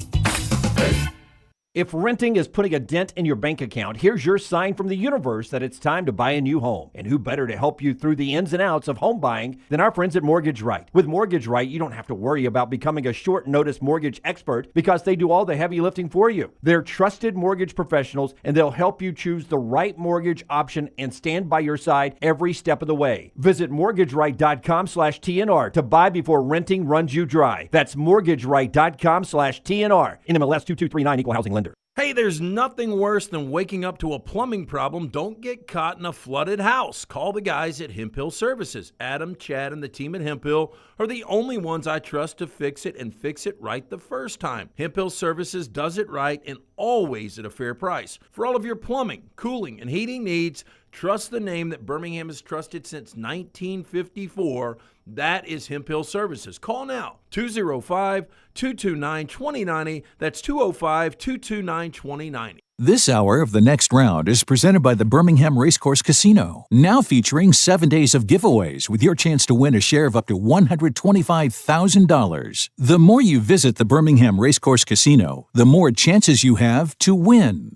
Our friends at Milo's Hamburger invites you to join them in the fight against hunger in our local communities by bringing non-perishable food items to your local Milo's, including canned goods. When you donate a canned good or any non-perishable food item, Milo's will give you a free drink. Together, we can make a difference. Hang out with the Next Round on the go. Whether you're driving to work, running errands, sitting on the beach, or you just need a break from the real world, we can keep you company. Check out the Next Round, Mystery Fifth Hour, and our other shows on your favorite podcast app. We'll meet you there. Ryan Brown here for the Next Round. Join me and CBS sports analyst Brandon Marcello for the Middle Eight each Monday at 8 a.m. as we look back at the weekend of college football from the SEC to the top 25 of the college football playoff. It's the Middle Eight presented by MyBookie.ag, code Next Round.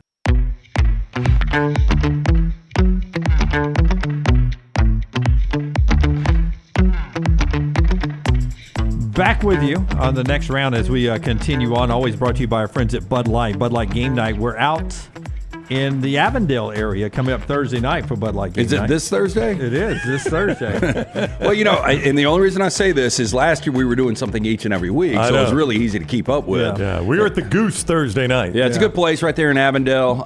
Come join us. Great Bud Light specials. We'll give you more information about that. But getting ready for week 8 of the college football season. Yeah, I'll let you guys decide whether I'm with you guys at the Goose or if you and EG and Brownie can handle it, or if I'm down at Auburn. They've got their big basketball kickoff at Toomer's Corner going on down there. We could do a little simulcast live from there, yeah. Yeah, we could do a little simulcast maybe. Whatever y'all want to do, we can do that. We're looking forward to the Goose on Thursday night with Bud Light Game Night. They bring you the show from the Birmingham Racecourse Casino studio. Also, our friends at MyBookie getting you ready for another big weekend of football starting tonight with Troy and South. I don't know what has happened here. Lance, you might could answer this, but Dunaway jumped on South earlier on the show, and it was 12.5 at the time. It's all the way down to 11. It has dropped a 1.5 Wow. in the last maybe hour or so. feel like I could be on the wrong side. Well, you wonder, there's no injuries coming out, right? Not that I've seen. Yeah. Yeah, that's a big drop, though. But they've taken all the tees off the campus per tradition. That's right. No tees on the South Campus there. So you can play that game right there tonight at mybookie.ag. You can play the Saturday games as well. Auburn holding as a 4.5 point underdog, 4.5 point underdog as they play at Missouri. That was Scott's upset alert. Alabama has crept up by 0.5 point. They are a 3-point favorite in Knoxville against Tennessee. All those games at mybookie.ag, code next round. Mybookie.ag, code next round. That is where you go. And when you use code next round, you get double your initial deposit. Double your initial deposit at mybookie.ag, code next round. You make that deposit, they double it, and you can play with it right away. Win once with it is yours and yours forever. mybookie.ag, code next round. Because we just did the exercise, collegefootballnews.com did their final predictions for the SEC. So we can get to this whenever you guys want. I think it's really interesting, though. Well, let's do trash, and then we got an interview, and then maybe we've got time, or we can do it tomorrow. Either way. But trash is brought to you by our friends at Mortgage Right. Tyler, if you can hit the big button, man, let's roll. When you quarterbacks get together, do y'all have a saying for throws that are deep and just, I've heard the phrase piss rocket before when you just unleash one. LT's Trash is presented by Mortgage Right. Mortgages done the right way. That's pretty good. Hey, if you're looking for your first home, your final home, our friends at Mortgage Right, no cost or obligation to get their advice. They are your mortgage experts. 205-900-7200 or mortgageright.com/TNR, NMLS 2239, equal housing lender. Elton John, 77 years old, turned heads when he showed up at the UK premiere of a new documentary about himself, Never Too Late, last Thursday, allegedly wearing his old kneecap around his neck. Ooh. His old kneecap? Look at that picture. I thought the kneecap would be bigger. I got to be honest with you. Singer looked sharp, tailored brown suit, striped button up. However, his necklace, which featured part of one of his knees, both of which have been replaced, had everyone at the BFI London Film Festival in a daze. I mean, it's sort of a good-looking necklace. If you didn't know what it was, you're like, oh, that's... Oh, is that... and you think to yourself... Looks like a C show you get at Albans. Yeah, you also think to yourself, not as flamboyant as Elton John's jewelry usually is. They're pretty mild for Elton, right? Yeah.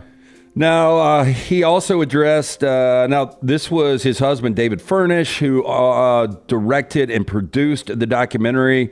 He addressed John's health woes, saying his husband, quote, talks quite openly about his mortality.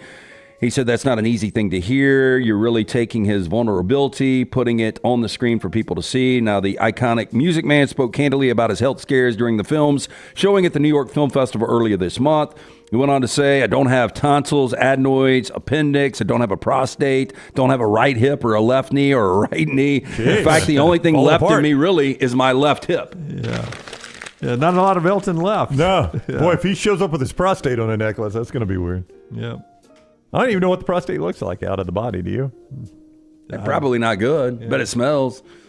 Good. I mean, I doubt the kneecap. Are y'all Elton John fans? I like Elton John. Now, I'm not as big a fan as you. He's one of your favorites. Right? Yeah, I mean, I think it's funny though. Like some of the in the article, it was like the crocodile rock singer. There's some stuff that I absolutely hate. Yeah, I mean, if I'm going to describe Elton John, it's not going to be the crocodile rock singer Elton John. Yeah, that's my least favorite of his songs. Oh yeah, yeah. The over the top flamboyant. I like the more melodramatic ballads from Elton John. But the Saturday's all right for fighting and the Philadelphia Freedom and that shit. No thanks. See how well you know your co-host. I know the answer to this. Lance's favorite Elton John song is? I know mine. I'm going to guess Candle in the Wind. Candle in the Wind is incorrect, Tyler. That is incorrect. I think it is, I think he likes Rocket Man. I do like Rocket Man. Yeah, that's his favorite is Someone Saved My Life Tonight. Boom. Very underplayed. That's how well I know my co-host. Very, very well, underplayed. It doesn't surprise me you know LT that well. I thought Phil Collins sang that song. Against all odds. Someone Saved My Life Tonight. Hey, so have you guys come across people, I still don't understand crypto. I don't understand the currency at all, but I've come across people that are like, damn, I've got some crypto, but I forgot the password. Like, this is a normal thing. It is a normal thing, and you can have very difficult times getting your password back, yes. A UK man reportedly suing his city council for hundreds of millions of dollars for not allowing him to dig up his old hard drive containing Bitcoin from a landfill. Now, according to a new report by Wells Online, James Howell has filed a $647 million lawsuit against the City Council of Newport for blocking him from recovering his hard drive for over a decade after a misunderstanding caused it to be dumped in a recycling center. I remember this original story on Trash. I remember us talking about it. I think it was all the way back to our radio days when we initially talked about this, that he wanted to go dig through the landfill to find the hard drive. In fact, I think word got out that it would be worth several million, and other people were digging in the landfill, which is why they had to step in. Now, Howell says that he attempted to contact the council for over 10 years, but was largely ignored, going as far as funding and assembling a team that would pull off the recovery, which would require excavating 100,000 tons of garbage, as well as offer the council 10% of the recovered Bitcoin. Now, according to Howells, the hard drive contains 8,000 Bitcoin, currently worth over $500 million. His partner at the time accidentally threw away a trash bag, containing the BTC wallet after he placed it there while clearing out some equipment. Wow. Now, Howell's team said that if a hard drive were to be found, there would be about an 80% chance the coins would be retrievable. A lot of people just leave it on one of the online services, and some of those have gone belly up, so that is not a good idea. If you're going to do crypto, and I know Jim will tell you this, is a crypto. Not anymore. And you can watch how that story ended tonight at 9:30 on Fox 6. Is it tonight? No joke. Yeah. No, the bad side is apparently down, but all my Facebook accounts are down. Okay, so you have no Facebook. Did they find the cyber criminal? They have not yet, but the FBI is involved. Oh, look out. They're Jimmy looking D, out. big time. See more tonight at 9:30 on Fox 6. Do you get to pull the switch when they're in the old Yeller? Any final words for Jim? Would you do it for the pain in the ass that they've caused you? It hasn't cost me any money, but it has been embarrassing cost to others. me. It's cost other money, and you can see the story tonight on Fox 6. Yeah. So I was going to say, get a digital wallet and save it in there. Yeah. Okay, so a man developed a head spin hole after years of doing what? A head spin hole. I can't look at that. Wow. It's not real, but okay. Breakdancing. He was breakdancing. He was. I got to stop you. How do you know this? I don't, but I just remember breakdancing. Man developed a breakdance bulge on the top of his head after repeatedly practicing head spins, according to doctors. Yeah. Are you serious? Yeah, that was the most famous move when I was a kid. I never saw the bump. I was looking at that black space on the right side. I was like, it's quite a hole. My answer was about to be catching javelins. Now, the bulbous You missed again. lump of tissue, which doctors surgically removed, had become tender on the touch. To the touch, was associated with a circle of hair loss. These hairless bumps on the head, also commonly called head spin holes, or more broadly, the condition is sometimes called the breakdancer overuse syndrome. Wow. Oh, yeah, I've heard of that. Now, the dancer, in this case, a man in his early 30s, had been practicing various types of head spins for more than 19 years, reported training about 5 times a week at 1.5 hours a time. About 2 to 7 minutes of each session would be spent putting direct pressure on the top of his head. I didn't know breakdancing was still a thing. Me either. It was in the in the Olympics, the World Games, and it was in the Olympics this year. Yep. That is also known as HBH. I don't know how Olympic numbers go down, right? But they have more events. Breakdancing. Yep. What is HBH? Headboard head.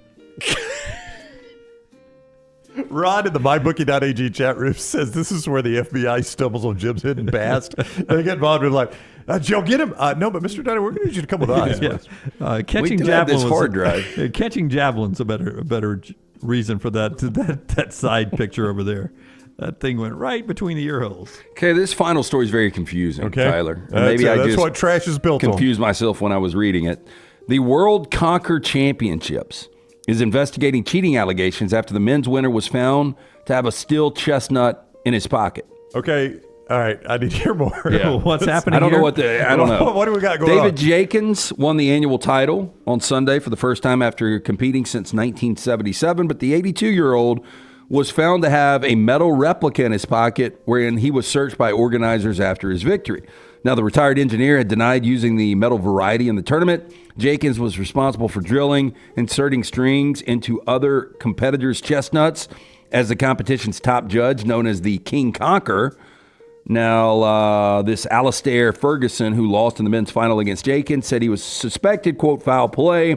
23-year-old said, "My Conqueror disintegrated in one hit, and that just doesn't happen. I'm suspicious of foul play, and have I expressed my surprise to organizers." Well, I bet sports radio over there is going crazy. It looks like you put a string through chestnuts, and then you swing them at each other, and whoever can knock each other's nuts off the string is the winner. You think That's anybody pretty pays much to it. Is that it, Tyler? Is that how it played? Yep. You take the seeds of horse chestnut trees, Of course. and you thread a string around it, and then you take turns striking each other's conker until they break. So you strike each other's nuts until one's nut breaks. Correct. And they think this guy was cheating because he had a steel chestnut in his pocket, and he's like, I just had it in there for a bit, just for a joke. I never used it. No, you don't bring it into the ring. That's old Sammy Sosa. He had the corked bat just for batting practice. That's it. I never used it in a game. Of course I did. You know what they haven't found over the pond? Netflix. I mean, they're still doing some old school activity. Do people buy tickets to that, you think? Yeah. Hey, let's talk. That's Trash, by the way, brought to you by our friends at Mortgage Right. Yeah, our friends at Mortgage Right, they are the mortgage experts. Whether you're buying your first home, your final home, whether you need a small down payment or a massive down payment, they can give you the right advice at the right time. 205-902-7200 or mortgageright.com. We're about to talk to Jared Briskin here in just a second. We're going to jump on and get a chance to talk about the basketball game coming up this weekend. Down at Boutwell in Birmingham. It's a big event going on, and we're excited to kick off the basketball season. In fact, Wake Forest has just announced where you can get the streaming. It comes from Wake Forest first. Have you heard this, Jim? Yeah, it comes from Wake Forest first. Did you guys know where maybe the only place you can stream this? That's what Wake Forest is telling their people, which we're okay with. Wake Forest is telling people you just stream it right there at Next Round Live on YouTube. Thank you, Wake. Yeah. Yep. Thank you, Wake. Can't wait for Alabama to do the same thing. From Wake Forest basketball, fellas, get to go live on Friday with their basketball. Get your popcorn, October 18th. Number 2 Alabama, 8 o'clock Eastern, 7 o'clock Central. Boutwell Auditorium, YouTube live stream on Next Round Live. I know those guys. So that's happening. Show. That's happening this weekend. So we'll talk to the folks from Hibbett's here in just a second about how you can get tickets for that. But a lot of basketball conversations going on. We've already told you that Andy Kennedy has UAB, projected preseason number 1 in the American. Alabama Nate Oates has Alabama, projected number 1 in the SEC. Bruce Pearl has Auburn, projected number 2 in the SEC. And then there's the Big 12. The SEC had the most number of teams, LT, in the top 25, but the Big 12 had 5 in the top 10. First time in AP poll history that one conference had 5 of the top 10 teams in the preseason ranking. No ACC, no Big East back in the day, no Big 12 in modern day. That's pretty impressive. Even though I know they've expanded and brought in some basketball schools, but they got 5 in the top 10. I think we're going to see more of this as we grow these conferences to these power conferences. Yeah, you're absorbing some really good programs. But that is impressive. All right, Jared Briskin is with Hibbett Sports, and he is going to join us. Jared, I'll just do this on the fly. I'm not sure if you're joining us video or not, but we're not getting your video if you're joining us on video. So go ahead and turn that camera on. And Jared will join us from Hibbett Sports, and we'll discuss with him what's going on. There you are. Hey, what is up, are. Jared? Welcome in, man. You doing all right today? It worked better when you did it. I tried it a couple times. Hey, Jared, man, what's up? Hey, good morning. How are you guys doing? Doing awesome. So I know you guys at Hibbett's are very fired up for Bama at Boutwell. What can fans expect? You guys have been planning this for quite a while right now. Yeah, I think this is a pretty amazing opportunity. I mean, obviously, we couldn't be more excited. Inaugural game, right? Bama and Boutwell playing at Boutwell Auditorium, historic auditorium, in partnership with Knight Eady and with Nike. Nike has been a partner of Hibbett for many, many, many decades. And we're really looking forward to putting this event on for college basketball fans. And we talked about the layout. I was talking about Boutwell, and I think it was Michael up here a couple of weeks ago, wasn't it? Yeah, Michael Eady, yeah. And he said that it looks sensational. I ran into somebody like 2 days after that conversation. They said it looks great. Is there any way we can actually see the layout, like what the layout's supposed to, the rendering is supposed to look like? Yeah, I think we can certainly tease a few things out, but I think we want to keep it a little bit of a surprise. Okay, right? okay, all right. Like I think don't want to jump the gun. What can we tease? It's going to be a nice, intimate environment, certainly based on the size for obviously for 2 great teams, and certainly looking forward to Alabama's upcoming season. And we'll have a few things at the event that'll be a surprise as well. So excited about our opportunities to partner with the community, both at the event as well as leading up to the event. I'm not sure if you guys are aware of this, but Birmingham's been home for 79 years for Hibbett. Yep. So we're super proud of that. Our largest partner, which is Nike, we have an incredible partnership. They've had offices here in the Birmingham Metro for over a decade, to support the Hibbett business. So we're looking at this as a great opportunity to give back, and we can continue to do long term. Yeah, and that's what I was going to say. When I was a kid growing up, Hibbett's is where I went to get my gloves, my helmets, my everything for local sports, and we always appreciated the Hibbett name being on the outfield signs. Back when I was a kid, you had plywood signs out on the fence, and Hibbett was always nice to have sponsorship at the local parks too. So this is sort of just a next gen version of giving back to the community for you guys, right? Yeah, I mean, community is a critical part of our strategy. We've partnered with Nike, obviously for many years now, and how we give back to the community. And what's really interesting about October the 18th and this event is it's really a celebration because it celebrates our partnership with Nike. Last year on October 18th, we announced a brand new connected partnership with Nike in an effort to get closer to our consumers and provide consumers with really incredible experiences. So really no better way to celebrate that than what we'll have this week. With Bama and Boutwell in partnership with Nike.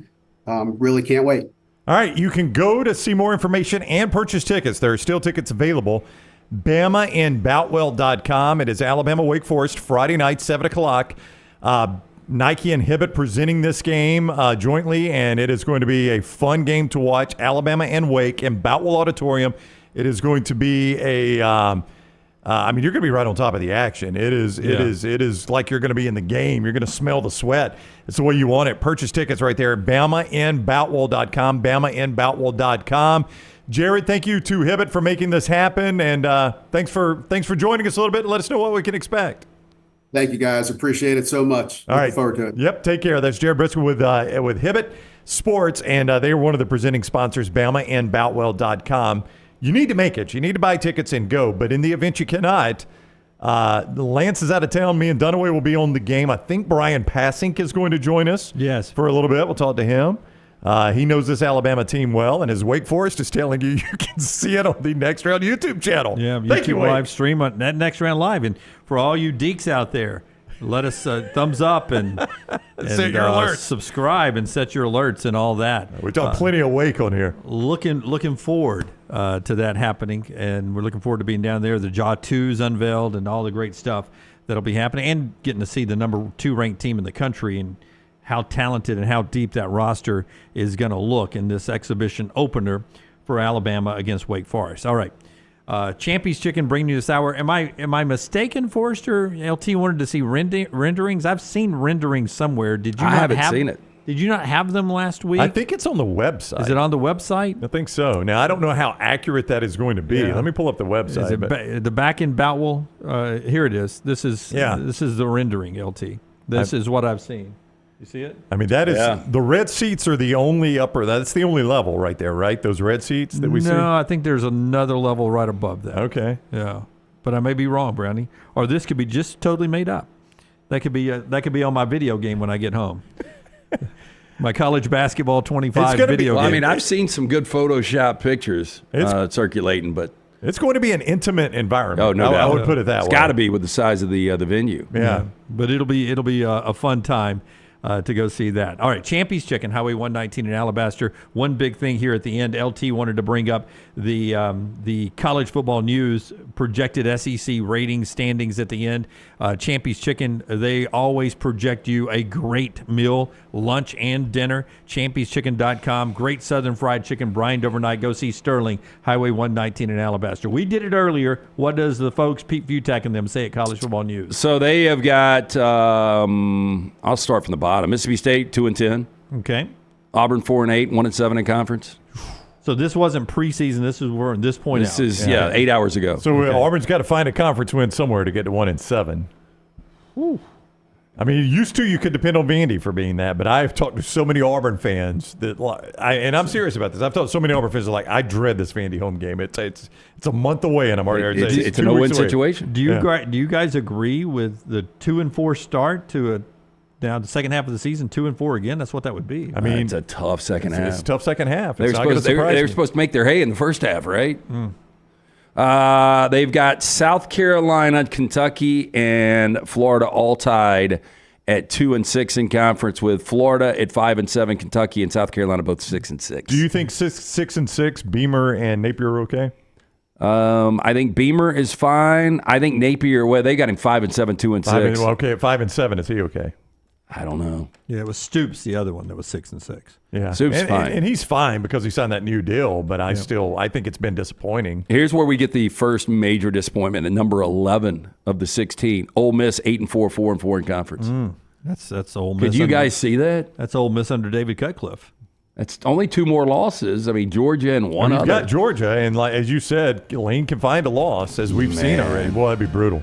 Just quickly, Vanderbilt at 6-6, Oklahoma 7-5, Arkansas 7-5, Missouri 9-3, Texas 10-2, with Tennessee 10-2, Alabama 10-2, A&M 10-2, LSU 9-3, Georgia 11-1. Their SEC championship matchup: Georgia versus Texas A&M.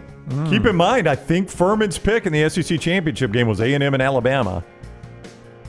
And that looks more realistic now than it ever has. They almost had the same 4 we did. Yeah. Almost identical, except we had Alabama 11-1. They got Georgia 11-1. All right, you can go read it all at College Football News there. Pete Futak and the gang do a wonderful job. That's our show today. Don't forget our live show tonight down at Inverness Country Club. 4 o'clock we're doing that live? Or 5 o'clock? I think we're planning on going live at 4. 4 o'clock. 4 o'clock live on our video platforms. Little T has everything from SEC basketball media days on our platform at Next Round Live. Until next time, God bless you and God bless America.